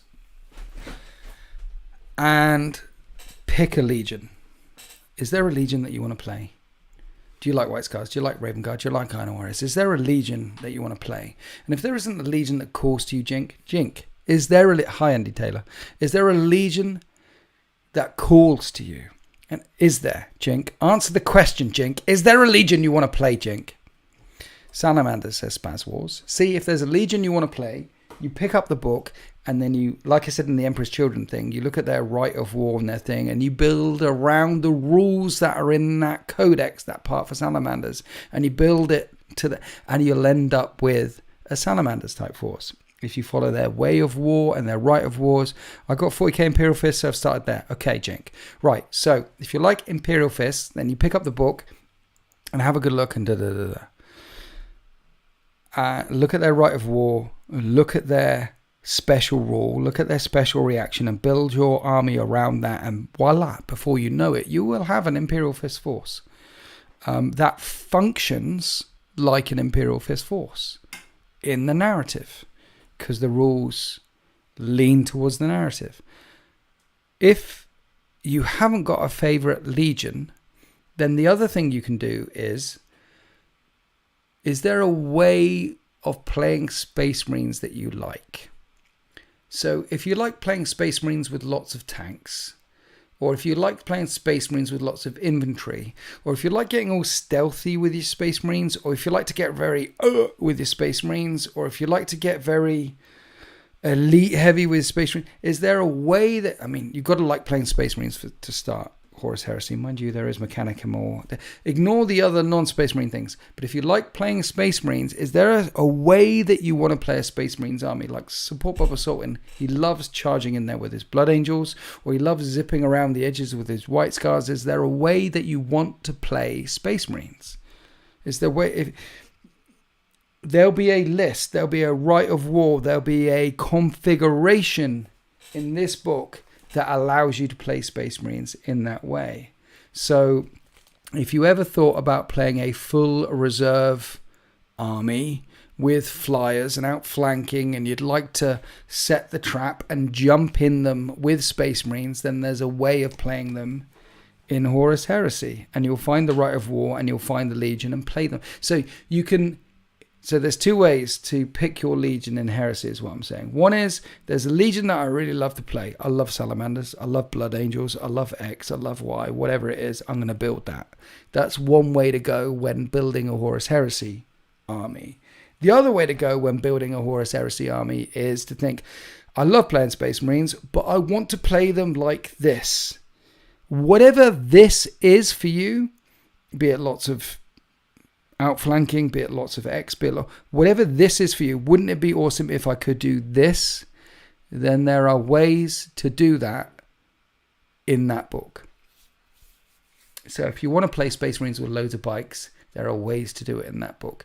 If you want to outflank and launch on the plays, then there's ways to do that in that book. If you want to bring lots of barrage weapons, a curtain of fire, and then move up and take the objectives that you've decimated under the curtain of fire, then there's ways to do that in that book. What the Horus Heresy does is allow you to play Space Marines in any way you want to play them. Anyway. So that's another way to think about it. Ginger Steve, stop donating. I've watched a load of these streams. Mostly I stay silent. That comparison between 40k and 30k is the best distinction between the two. Well done, lad. Thank you. Thank you, Ginger and Steve. And thank you for your donation. I don't even know what the comparison I made is. I wish Lunar Wars were loyal, damn it. Or the Legion split in the narrative. Well, you can play loyalist or traitors. There is even rules for loyalist word bearers. You can play loyalist if you want. Ozzy, I choose Sons of Horus because I saw the green in my head. Unfortunately, my painting ability does not match my vision. Welcome to the club. The Emperor's Children that I did I didn't edge highlight them. I'm going blind in this eye. So I can't edge highlight anymore. So it's all washes and dry brushes and things. So the idea is, here's the 1 meter rule. You know, Say Hi Paul. You've seen his armies all the time. Say Hi Paul YouTube channel. Awesome fella. Been on the channel a bunch of times. His stuff up close, he doesn't put much highlighting and detail and dry brushing and layering and all into his stuff. He puts in just enough. So when you hold it here, the arm length rule, the 0.5 meter rule, the 1 meter rule, it looks perfect. That's all you need it to be. And that's what my Emperor's Children look like. Don't look at them too close. And that's how you're able to knock out 60 of them or 50 of them in 3 months' time. Where are we? Norm Queen Alexis, I want to see you review the Sisters of Silence. Do you? What, for 30k? Is it going to be a YouTube short, though? Sisters of Silence. I should have get a notepad here. Norm Queen, I feel like I owe you now. Sisters of Silence. I'll give them a good look tomorrow. Sisters of Silence. I'll give her another... See, if there is a video in it. If there's a video in it. If I can... See, when I did the Emperor's Children, here's my lovely new Emperor's Children army. I knew there was a video in it because I didn't want to pick up the camera. I said camera, phone. I didn't want to pick up the camera and go, here's my new Emperor's Children army. Look how great I am. Give me a pat on the head, please. I didn't want to make a video like that. I wanted to make a video where I had more to say. So, and that's why I talk about 3D printing and how to collect an army and muchawar.co.uk. Thank you for your bases. And that's... I knew I had more to say in that video rather than, here's my Emperor's Children. This is what they do. This is what... And in fact, the bit about what this is what they do and this is what they do and this is how they function is only about 2 minutes long, I think, or maybe 5 minutes. I don't know. It's a short bit. But I knew I had more to say in that video, so I was compelled to make the video for it. I haven't felt compelled to make a Sisters of Silence video yet. So for you, I'm going to go and study the book. And if I can find... Well, watch this space. That's all I'm going to say. Watch this space. If you don't see the video come up, then I don't feel like I have much to say. Doug Gitman, for my Space Marines, I don't actually edge highlight or dry brush my Marines. My excuse for that is they're fighting on a very damp and swampy world where light isn't easy to shine on them. Yeah, exactly. You don't need... So, there are painters, and there are speed painters, and there are casual... Ultimately, it's your 40k, and if you're someone who likes playing with the models and having a whole painted army, and then the next page, you're not going to do a Duncan Rhodes every single time. I've got 80 rat men to do, plus you're not going to spend, So ultimately it's your 40k. Do it how you want to do it. Where are we? Jink, about half and half Sons of Horus. I don't know what you're talking about. Is that what you've got, actually? Half and half Sons of Horus and Dark Angels?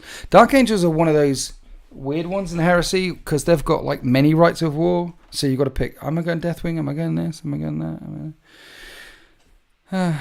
No, Andy Taylor. Dulux, Emulsion and a roller is not the way to paint them.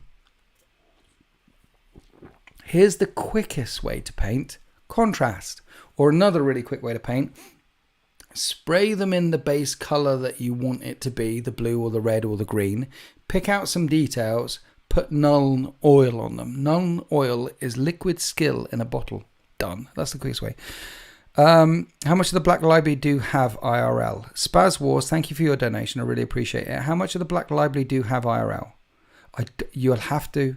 I don't know what you mean. How much of the Black Library do have IRL? Is that a statement? Is that a question? Thank you for the £2, but right. Norm Queen Alexis, I call my Dark Angel list Oops All Terminators. Dude, Norm Queen, I feel like you and I, is it all painted? I think it is. I think I've seen some of your shit. I feel like you and I need to get, you're in the UK as well, right? I feel like you and I need to get a game in of Heresy, because you're clearly loving the Heresy. Can you hit me up on if you want to, if you would like to play a game of Horus Heresy with me, then hit me up on the Instagrams and we'll triangulate positions. If you want it to go on the YouTubes, we can do it on the YouTubes and play and film it. But if you just want to play for fun, I'm happy to just play for you for fun and come to you and Bad Moon Cafe or wherever the fuck you are and play a game and just have some fun there. Because I'm really enjoying the Heresy right now and trying it out against different lists and different armies and things, and I haven't gone up against the Dark Angels yet. I would say that my lists, as you've seen the Emperor's Children list, is not tuned for perfection. Emperor's Children, not tuned for perfection. It's tuned, but it isn't the hardest hitting list. But anyway, if you want a game of Horus Heresy, hit me up. It'd be great to get you on the channel, and it'd be great to finally meet you. I met Sylvia Paints, I met Wargamer Girl, my brain's going dry on the women in 40k, but there's a lot of you now, and it's awesome that there's a lot of you now, but I haven't met you yet, so it'd be nice to finally meet you. You're in Iceland? Holy shitballs. What are you doing up there? Do you ever come to the UK? I'll come to Iceland. I'll come to you. We'll figure that out. I'll play you. I went to Canada the last week of February to see Mini Wargamer Dave. I can sure as shit come to you. It's Ginger Steve. I got lessons off Mohawk Miniatures and he taught me to edge highlight. I won't do it on most of my miniatures. Still get 90% of his skill for 60% of the time. Mohawk Miniatures is a dude. I like Mohawk. Big friend of Mikey from Hellstorm Wargaming. I do. He's a Mohawk Miniatures, YouTube and Instagram. Check him out. He's a skilled painter. Triple A. Spaz Wars. Have you come back? Where are we? How much of the Black Library do I have IRL? So Spaz Wars in hard copies. Spaz Wars? It's definitely a learned skill. Spaz Wars. I'm sorry, a few drinks deep. How much Black Library do I... I still don't understand what you mean. If you're asking me how much Black Library do I have, most of it is the answer. Non-Queen Alexis. Freezing, that's what I'm doing. Ha! Iceland in March. Yeah, if I come out there, it's going to be like August. A. Kirby, I have approximately 30 Horus Heresy books. Haven't purchased any for a while. Looked recently and it seems most are ebooks, etc. Yeah, you can't get the whole of Horus Heresy in paper copy now. It's shocking. Absolutely shocking. They've got a game system called Horus Heresy and you can't buy the books. You have to get them in ebooks or Audible, which is shocking. How many physical books do I have? Is that what you're saying, Spaz Wars? How many physical Black Library books do I have? 100 plus. How many do I have in ebooks? I don't know.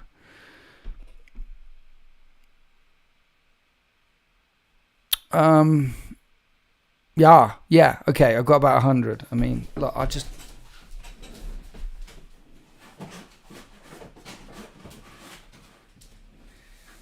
There's some...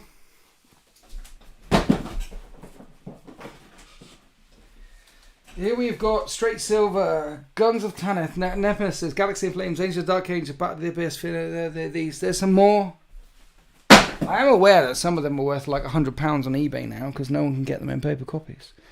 But there's no way I'm getting rid. I do prefer paper than the ebook stuff and the Audible stuff. I do prefer flicking the smell. Oh, I do love the smell of napalm in the morning. Spaz Wars, people joining the hobby can't get a lot of what's been introduced. Yes, Luton did a video on that, didn't they? Didn't he? That there's people joining the hobby and they can't get a bunch of stuff that has been produced. I think we're at the stage, 10th edition, X edition, Xbox edition. I keep looking that way because that's all the things, by the way. I think we're now at a stage where Games Workshop, 30 years in, 10 editions in, need to release a chunk of Black Library books and a chunk of reference. I completely agree with Luton's video. Wouldn't it be good if there was a trilogy of reference books that you can get, which is like, here's the foundation of all the shit that we know so far, lore-wise. That would be good. Like a collector's edition. And you could make it beautiful. You could put some artwork and some maps and some other things in there. Like it could be 3 books. It could be the Imperium's point of view, the Chaos point of view, the Xenos point of view, and leather bound. Make them pretty. Make them so pretty that people have to buy them. And it's like we're underlining the narrative, the lore.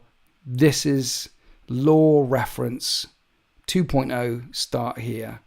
They should definitely do that. And then in Black Library for Horus Heresy, because you can't get a chunk of that, and there's like 61 books now, and then all the novella and then all the short stories, they should release and I hope they do this after the Horus Heresy is done, which it won't be done because you're going to have the End of the Death Part 2, the Siege of Terror Part 2. Once the Siege of the Death Part 2 is done, and they've done then they're going to be doing loads of little stories here, there, and all over the place. But what they should also do is bring out like a Horus Heresy compendium, like a 1 part, 2 part, 3 part, where you can binge listen to the Horus Heresy.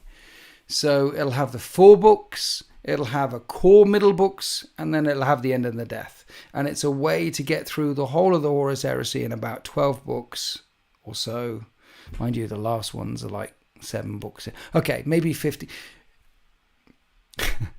Release a Horus Heresy compendium of the Black Library Horus Heresy, where there's a way to get through the Horus Heresy in the shortest possible time for people who dip into the hobby now, or in a year's time, or in 5 years' time, or whenever, so that me, you, Timmy down the street, Norn Queen, Aussie, BC, Feshmon, Master Mike, Spaz Wars, when they get asked, hey, where should I start in the Horus Heresy? They point and say, go to that Horus Heresy compendium over there. Read them, 15 books, and then you'll get the beginning, middle, and end in your head of the Horus Heresy poggers. And then from there, you can go wherever you want. They need to do that. They need to do that for the source material for 40k and the source material for Horus Heresy.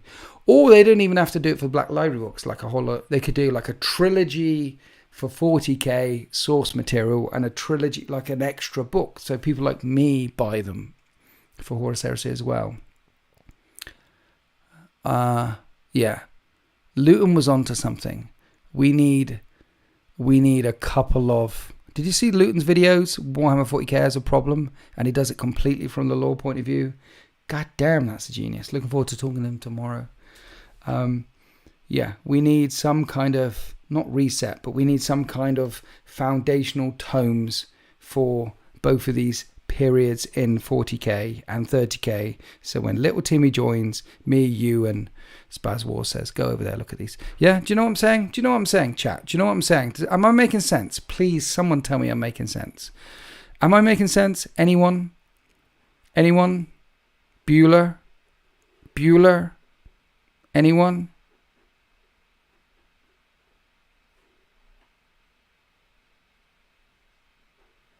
Sean Bugara says, I'm perfectly happy with the Horus Heresy experience being reading the wiki page from start to finish. Lamau. Yeah, you can get it all on Wikipedia. That's a bit like reading about a train journey to Glasgow rather than taking the train journey to Glasgow and looking out the window and seeing all the beautiful things passing by. But yup, yes, sounds good. Next you'll go after Eddings or Gemmel or Feist. David Eddings. Aussie, are we on the same page? David Eddings. No, I'm not saying David Eddings. Who's Eddings? But you know, you mean David Gemmel and Raymond E. Feist, which he's down there as well. Man, Eddings. That's the Belgariad, right? Dude, I love you a little bit right now, Aussie. Monkey says I'm making as much sense as ever. Love you, Monkey. Have they got a Carl Jericho and Scabbers? I don't know. Master Mike, have they got a Carl Jericho and Scabbers? I don't know. Aussie, are you telling me that the first 5 books of WOT don't feel like nerd homework? We've been Impossible. Since yes, known DW, they will make a limited edition. Yeah, you're right, Weeby Posma. But see, you can buy Rogue Trader reprint the book. Boom. They need And you're right, Games Workshop will probably make it a limited edition. But instead of a limited edition, little Timmy walks into the Games Workshop and says, Mr. Games Workshop site, what is this Horus Heresy all about? And the guy points him towards this book. This is the Horus Heresy, and it's a source book with art and with pictures and with everything, and it's an official Games Workshop produced thing, and it stays on the shelves for 10 years, and maybe they update it every 5 years with new art and new things and new stuff like that to, now the limited edition. I mean, they do that with video games, and they do that with movies, right? Now we're in the limited edition of Lord of the Rings. They need to do that. In gold leaf, exactly. Spaz Wars loves the Forge word Vulcan. Don't we all love Vulcan? He's a good guy. Okay. So, I've been chatting for some time. The question at the start was, is Saturday a good day to stream? It turns out I've had good fun. What time is it? Is it 11 o'clock? Am I going, or are we chatting some more? Are there some more questions? It's 11! Am I chatting some more? I feel like I've been banging on for a couple of hours. The reason I like 40k is the depth of the story. A summary seems to go against that depth. You're absolutely right, Yeston Jones. A summary goes against that depth. You're right. One of the beautiful things about 40k is there is no bottom. You can keep sinking and sinking and sinking into the grim dark. You find out about a thing that leads a tangent to another thing that leads a tangent to another thing, and before you know it, you've got 5 armies and you're living on the streets because you can't afford a mortgage anymore. So that's one of the beautiful things about 40k. But they do need a summary, right?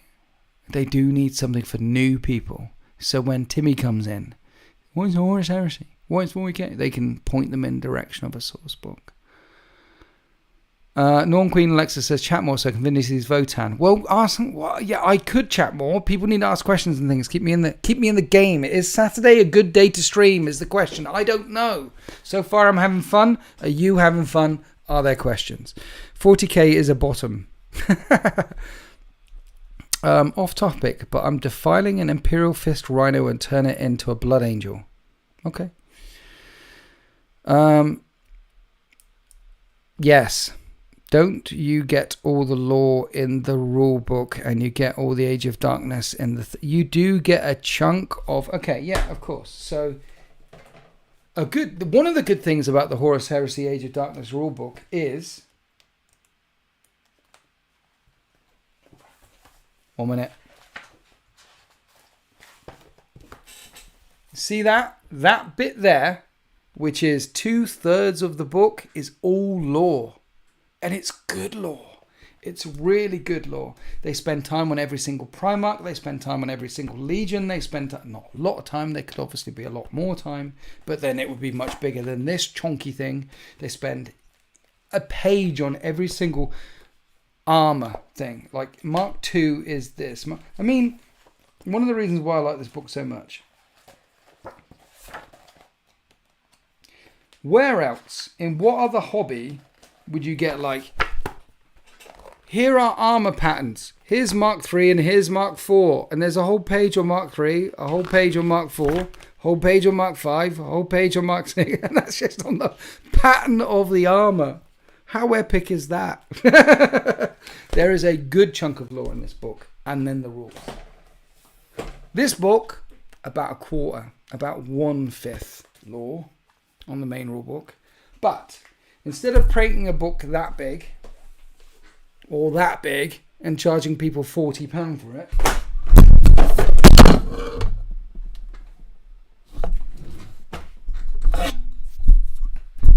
are we still there? Good, we're still there. Print a book that big, charge £20 for it, or not. Make it twice the size, that big, charge £20 for it, and make it full of lore, and write the Horus Heresy lore, or Warhammer 40k lore. So Timmy comes into the shop, and he's buying the army, I mean, we'd all buy it too, right, if it had beautiful pictures and beautiful art and beautiful stuff, and it is like an underlined foundation thing. It would work. I think, all I'm saying is I think Luton's onto something, and who am I to say that the Emperor of Mankind is wrong, because Luton is the Emperor of Mankind. Will there be a new rulebook with? Yes, there will be a new rulebook with 10th edition. I think the rumors are that 10th edition is going to launch, and the rules are going to be a free PDF online. They did that with 8th edition as well. The rules were a free PDF online, but there was still a rulebook with a chunk of lore in it as well. And as Luton said in his video, the best way to get a summary of the 40k lore is to buy the 40k rulebook. She's shouting at me. That third time, I've dropped about 5 things on the floor there. I heard this. Shh. I won't say anything if you... yeah, okay. Where are we? No more beers for that man. This is my last one. Norn Queen, what do they drink in Iceland? Okay, I'll wait to buy it. Yeah, AB, if you're waiting for a lore thing, this will give you a really good summary of the 40k lore. And in 10th edition, in 8 weeks' time, 10 weeks' time, there'll be a new up-to-date summary, and the line will be in it, so it'll be up-to-date. What's going on with DZTV subscriptions? DZTV subscriptions are the same. You can't take the yearly one out now, but it's the same. And you can get all of my content by becoming a channel member or a DZTV member. One or t'other, except for the yearly ones. I do like simply flipping through the main book and looking at the beautiful artwork and pics of models. So do I. Hi, Bob. What do you think of the Ark books, mate? Yeah, so the first one, the Arks of Omen, was it Angron? What was the first one? The first one was good. Arks of Omen, with the fleets. The lore. I'm assuming you're asking about the lore. Because there's been 3 so far. There's been the first one, then there's been Angron, and there's been Vashdor. And I did a video after the first one because it moves the narrative forward. You've got these arcs, these space hulks. Chaos has weaponized space hulks, and they can cross the Great Rift. There is a Great Rift that no one can ever cross, but now some people can cross it in these weaponized space hulks, which are can take on entire fleets. So that is a significant thing. So I did a lore thing on it. And I haven't done a lore thing on the second or the third one because the lore hasn't moved forward. The second one, Angron gets mad and attacks a giant torch that shines in the sky. And the third one, Vashdor gets mad and attacks the rock and loses. So we have Angron, an attack on some Imperial world that gets destroyed, and then the third one we have a chaos attack on the rock which doesn't manifest. Done. If you ever see another lore video from me on the Arks of Omen pop up on the YouTube feed, it means that the lore has moved forward and I want to talk about it. Because the lore moved forward with the first one but hasn't moved forward with the second or the third one yet. Other than there's these really big fights. The rock is under siege. Oh my god, the thing, and the stuff, and the Vashdor, and the stuff. So the third one is basically Vashdor turns up. He like dicks around on the rock and goes, ah. And then some more Chaos Forces turn up on the rock and they dick around and they go, ah. And then the Chaos Forces end up fighting each other, which means that the rock doesn't die. And the rock being the Rock of Caliban, Dark Angel's Fortress, blah, blah, blah. Because chaos on chaos action happens. Chicka-chicka. Chaos on chaos. Imagine how dirty that is. Because that happens, no one wins that, and then they all bugger off and the rock's okay. So nothing moves forward because we have had massive major... If it was like the fall of Cadia, the Vashdor and his buddies attacked the rock and crack and broke and destroyed Cadia. If that happened, then I'd have made a lore video on it. But it didn't happen, so here we are. So what do I think of it? For Games Workshop lore, bear in mind that Games Workshop are really bad at writing lore. The Black Library are really good at writing lore, the authors, and then Games Workshop sort of catch up after the fact. If the Black Library write authors write lore and Games Workshop catch up after the fact. It's done the right way around and the lore works. If it's done the other way around, which is Games Workshop rules writers and people in-house write the lore, then most times they're under different pressures. They have their CEO up above them shoving electro probes down their throats, write more, and they do that sort of stuff. Then the lore doesn't tend to be as good until the Black Library authors come around and tidy it all up again, which is kind of happening with the Great Rift and Primaris and Belisarius Call. It wasn't a thing, and now Belisarius Call and all that, now it is. Yeah, so how do I find it? For Games Workshop lore, it's actually okay. Spaz Wars, thank you for a donation. I'm so glad this community has guys like you. I learned a lot from just talking. Thank you. Thank you for your donation. And welcome to the 13th Tier 2. You are a legend. And welcome and thank you for gifting 10 memberships, Yiston Jones. 10 memberships. Everyone, give Yiston Jones a warm hand of applause for gifting all the memberships and things. So, yes, well, you know, you thank me for talking about the things. I thank you for paying for the beer and keeping the lights on. Thank you. This wouldn't happen, you say it wouldn't, and this wouldn't happen without you, and it wouldn't happen. You complete me. It's a journey. We're in this together. I need to pick up that thing that I dropped, though, because you're...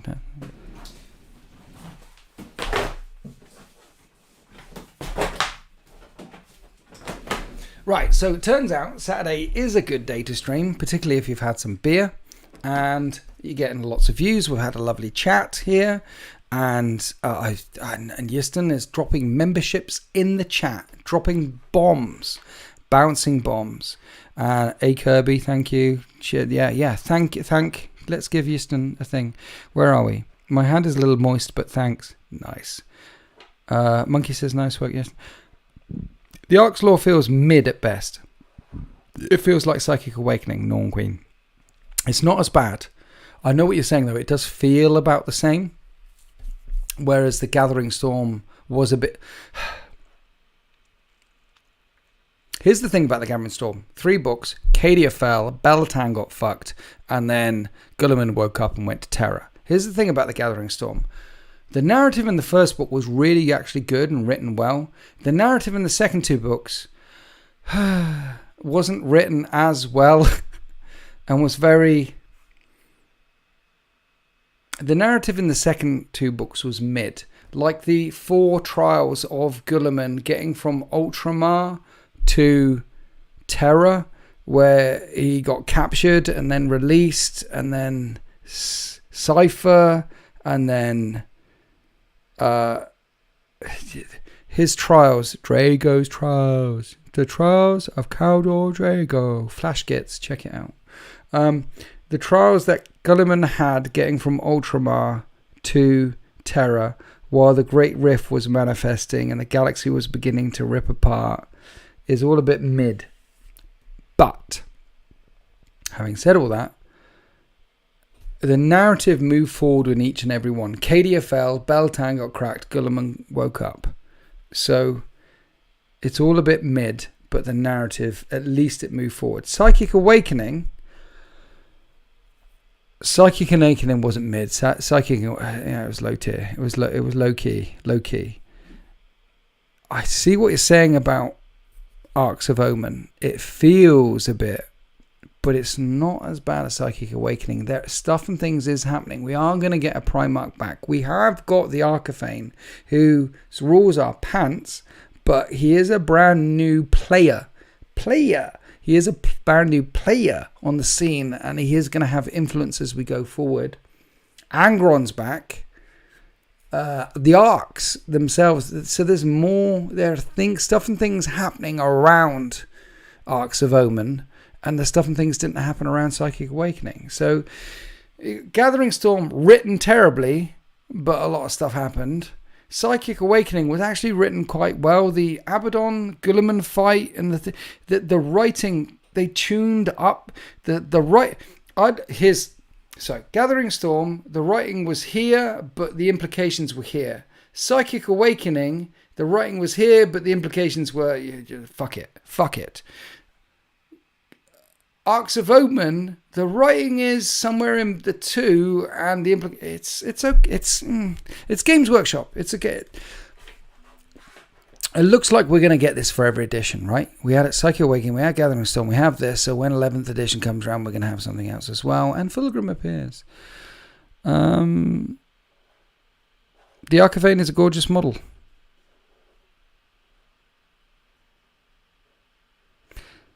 $40 power armor, 10 Terminators too. Yeah, he's a gorgeous model. The rules are a bit... I mean, the Archivane wants to become a new Chaos God.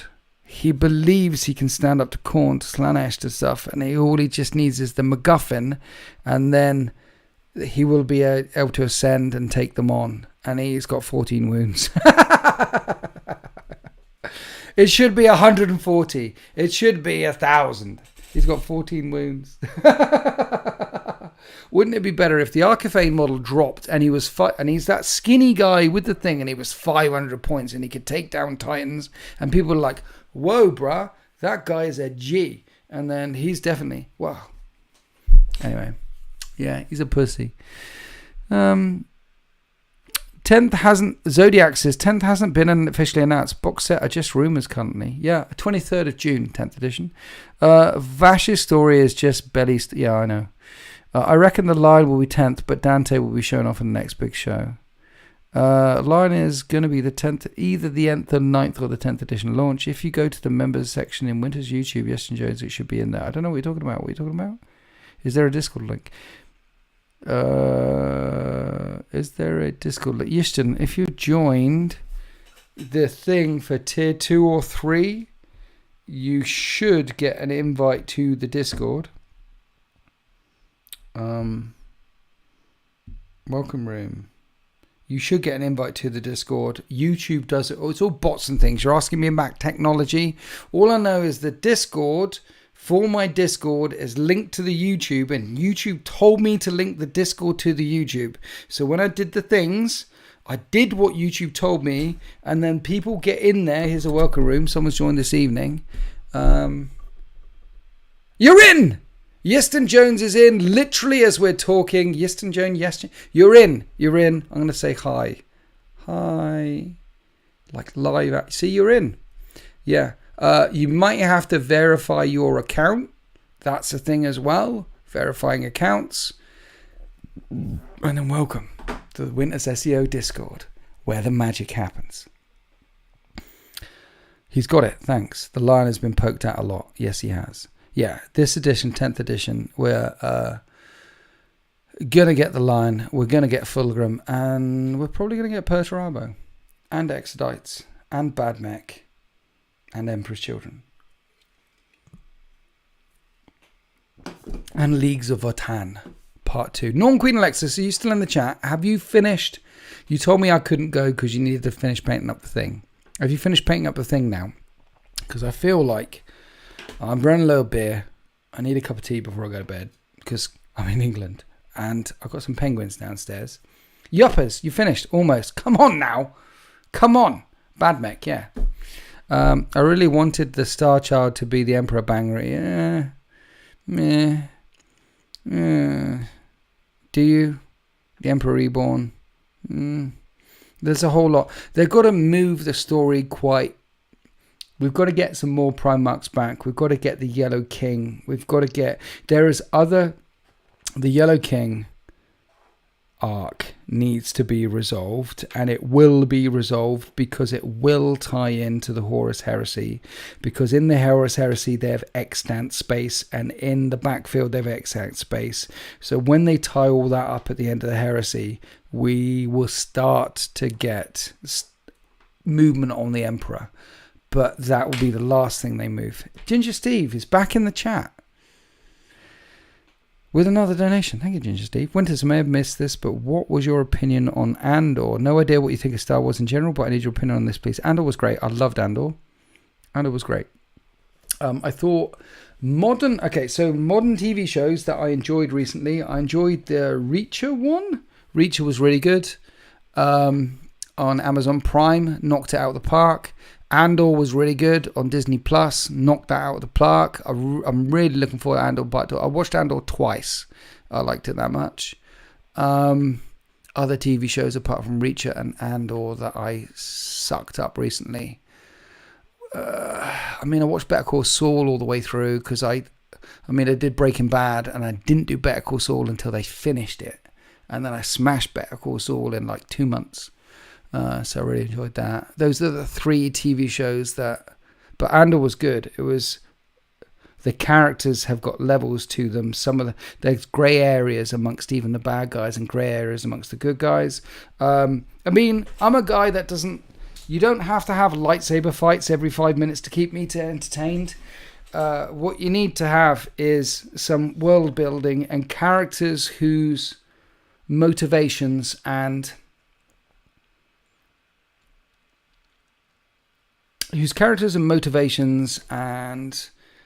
what happens as a result of the stuff they does has implications beyond the ABC. Like, I do a thing and this happens. Yeah, we all know.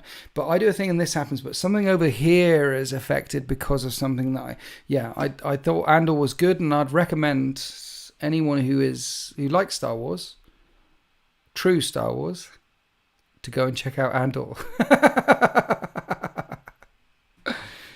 I love Wednesday Addams too. Okay. I haven't watched Wednesday yet. The last episode of Andor was amazing. Yeah, man, it was cool.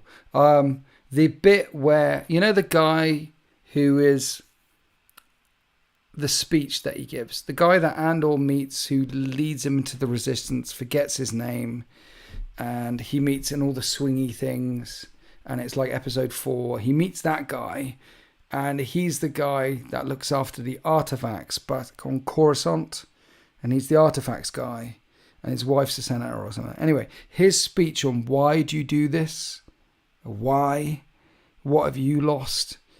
And he gives his speech about all the things, and that he will never be known, and he will never be famous, and all the horrors and the hardships he's gone through, but he's doing it because it's the right thing, and he's doing it because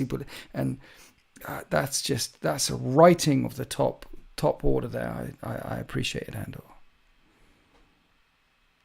Here's something about Star Wars I realized today. If Rey could see the bad deeds committed by that Sari dagger, why didn't she? Yeah, so let's... Yeah, Sith dagger. Yeah, let's... there was Star Wars. And then there was Disney Star Wars. And Andor somehow slipped through the net.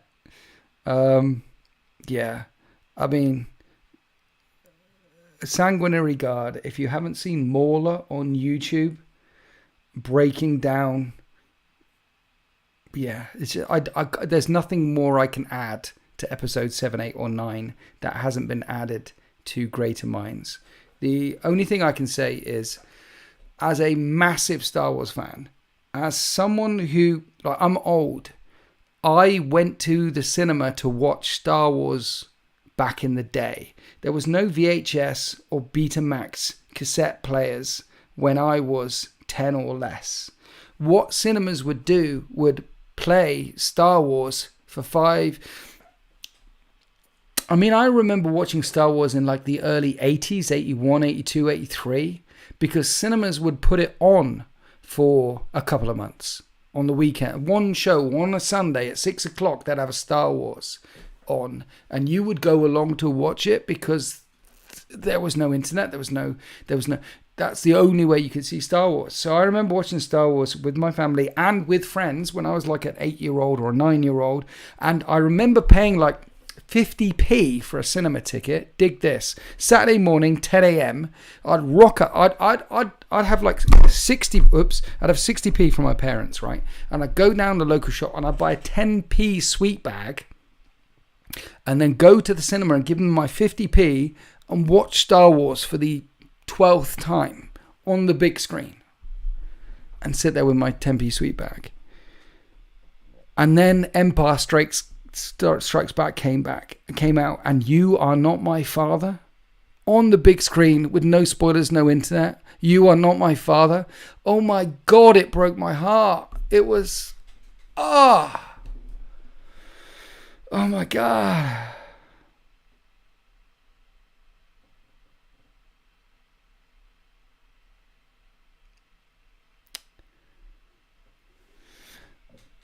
A Jedi never gives up. If a Jedi gives up, they fall to the dark side. They become Sith. A Jedi never loses hope. A Jedi never fears. That's the teaching that I had when I was a child, when I was a teenager. You let a little bit of black into the white, and you mix into the paint, forever there will be grey.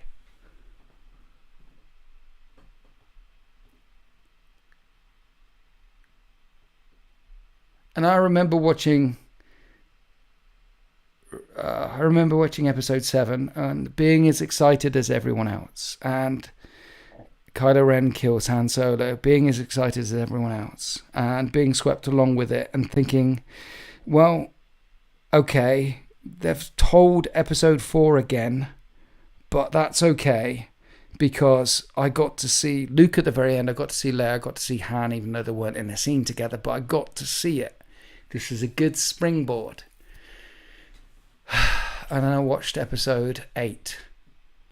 And that wasn't a Jedi on that island. It's like Space Marines knowing fear. If someone puts Space Marines on the big screen and Tyranids come charging towards them and the Space Marines go, oh no, and run away, that's not Space Marines. I'm not engaging with that narrative anymore.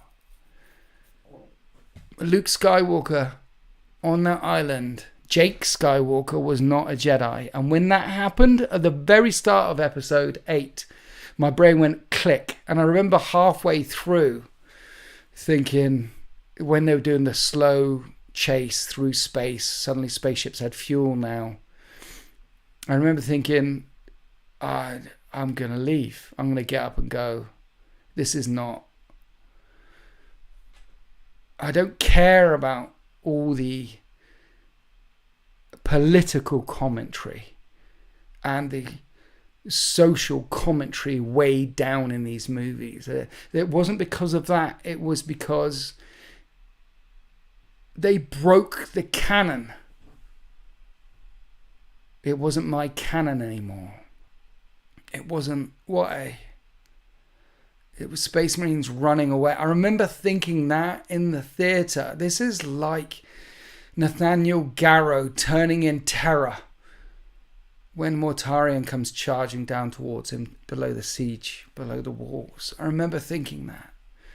Well, not Garrow, because that bit hadn't come out, but I remember thinking like this is like Space Marines. This is not canon. What the fuck? And I haven't seen episode 9. Was it a Rise of Skywalker or something like that? I've never watched it. I walked out of that cinema and I didn't watch any Star Wars content from Disney since, except Mandalorian. And I tried the first couple of episodes of Mandalorian and I thought, this is very popcorn and this is very nice, but probably because it was Disney and probably because I was burned so much by Jake Skywalker, I stopped. And I haven't watched any Mandalorian since or any other Star Wars content at all ever until I heard the murmurs about Andor. And I heard the murmurs about Andor. And I heard the murmurs about Andor. So I thought, fuck it. And I heard from some people that I trusted. So I thought, fuck it, I'll give it a go. I'll give this a go. And I went, yeah. It was water in the desert. So you can ask me questions about the other Disney Plus Star Wars content out there. And my response to your questions will be, I have no idea because I haven't watched it. Because I cried and cried and cried my ass off in the cinema multiple times when I was a boy. In the cinema. Watching Star Wars and Empire Strikes Back. And then at 84 watching Return of the Jedi. Or 83. Yeah, I mean, I think Infinity War and Endgame is this generation's Empire Strikes Back Star Wars. And there's people in this generation. I talk to parents now because I'm old who have kids who have seen their children. Who was I speaking to last week? I was speaking to someone recently who was delighted to tell me, I think it was a weekend at Bernie's, and they were delighted to tell me that they'd taken their 10-year-old child all the way through the Marvel journey up to Infinity War, and then Endgame, and then Tony died, and their child being in bits. And it was like a rite of passage for them, like Empire was for me. And I think in between Star Wars and Empire and Return and Infinity War, I think there was something in the middle for the Generation Z or whatever the fuck, I don't know. And I think that was Lord of the Rings. I think these things come along once in a while. I mean, imagine growing up. I mean, I was in my 30s by the time Lord of the Rings came out, or late 20s, early 30s. And I imagine for some children that was just Lord of the Rings might have ticked those boxes as well. I think these things come along once in a generation. I'd love it if they came along 10 times in a generation, but they just simply don't. Yeah, so that's what I thought of Andor, Ginger Steve. That's what I thought of Andor. It allowed me to enjoy Star Wars again. I enjoyed Star Wars again. And for me, Star Wars is episodes 1 to 6. It is Rogue, what is it? The one in between, episode 3.5, you know, with her and the base Rogue thing. God damn it, I forgot the name.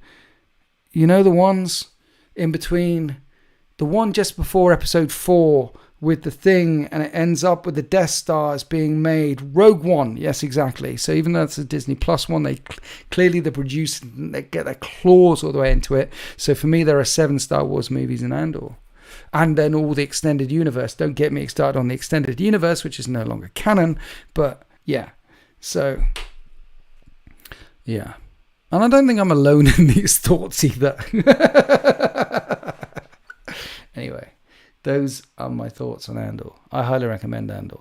So Zodiac, welcome to 13th tier 3. Thank you for becoming a channel member. Ginger Steve, so if you had to measure between, thank you for another donation. Thank you, Ginger Steve, I appreciate you. So if you had to measure between the two, Dune or Star Wars, I go to Dune 100%. I go 100%, even into the future of the Spice Must Flow. Oh yeah, Muad'Dib. Dune is a great movie as well. I really enjoyed Dune. I saw that twice at the cinema. I watched it the first time, and then I told Sultan Plays, you have to watch this, and I took him to the cinema with me, and we watched it on, what's the one with the screen, with the thing? You know, the big screen with the thing? I watched it twice at the cinema, and I've seen it since then. So yeah, the full 4K surround experience, really fucking enjoyed it, and I'm really looking forward to Dune Part 2.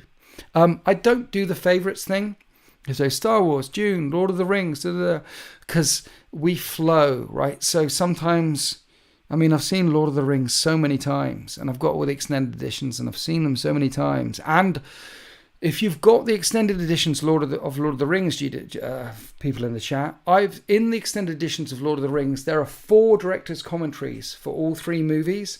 There is the actors, there's the directors, there's the special effects guys, and there's the sound guys. And I have watched all 4 of the extended. I've watched Lord of the Rings over so many times, and I've watched the extended commentaries all 4 times, from the 4 different points of view multiple times. And I've watched Dune multiple times, and I've watched Star Wars multiple times, so you don't need favorites. It's like, which child is your favorite? It's just that it's good content, good escapism, good immersion, good is good. Good is good. And you might be in some moods to really. It depends where you are in the world. It depends what you think. You might enjoy that more one season than you enjoy that more other seasons. I do know that my voice is only a voice, and there are definitely people out there that prefer Star Wars and Lord of the Rings a lot more than they do Dune. I do know that Dune, some people didn't like it that much. But then I also know people out there who don't like Lord of the Rings. Like my wife has watched Lord of the Rings twice because I made her. First time I made her, I said, look, you really have to watch this. It's not really fantasy. It's about characters. It's about story that just happened to be in a fantasy world. So I made her watch it, and she liked it enough to watch it again. So I consider that an achievement. Bear in mind that she hates sci-fi and she hates fantasy. That is not her genres. That is not her cup of tea. She loves the superhero stuff. She loves her Marvels. She loves the DCEU. That's about as close to escapism as she gets. But she's a crime, doctor, drama sort of thing. You know, House, Lost,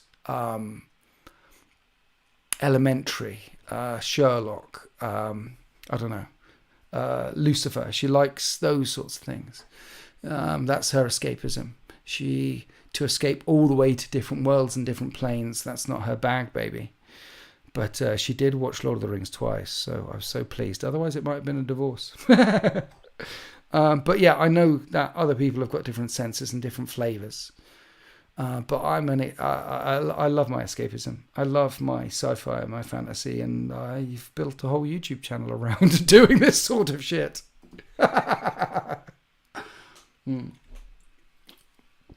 So I can't pick a favourite between the children.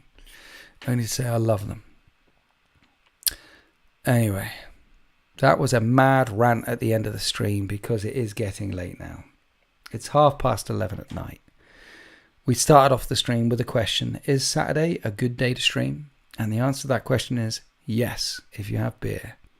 Thank you everyone who's joined me this evening. I'm glad Norm Queen Alexis finally got all those things painted. Thank you, Ginger Steve, for all your massive donations, and Yiston Jones for becoming a member and gifting all the things, stuff and things. I hope you enjoyed spending your Saturday evening with me. I certainly enjoyed spending my Saturday evening with you. I had a good time here. Yeah, I might have to do this again. So tomorrow on the YouTubes, there is a Horus Heresy battle report coming out between Iron Warriors and Sons of Horus with the AdMech allies between me and Jerome. That's on the for members in DZTV. The next battle report on YouTube for free is White Scars next week on Sundays. Pardon me. So yeah, stand by for that sort of thing. It's Sunday morning for Zodiac. Taylor Allison, got to go back and rewatch. Thanks for the stream windows. Thanks for jumping in late, but yeah, you're going to need to go back and rewatch. Cobstar, thank you. Spaz Wars, thank you for your donation. Norm Queen, good rant, 10 out of 10, thank you. So I'm glad. Thank you for spending some time here with me this Saturday evening. I'm pleased I jumped in with you. And yeah.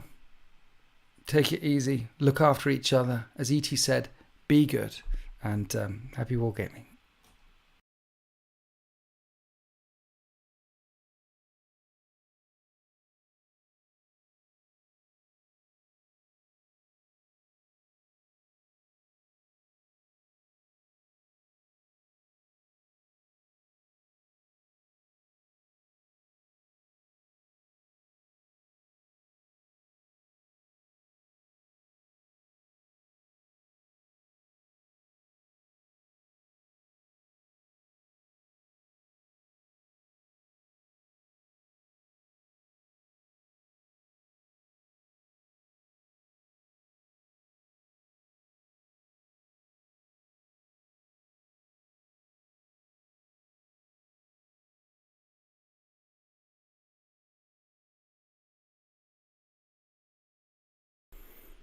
Comedy of errors, Ozzy. I don't know what you're talking about. What comedy of errors? There's never comedy of errors on this show. It's professional all the way down. Happy wargaming.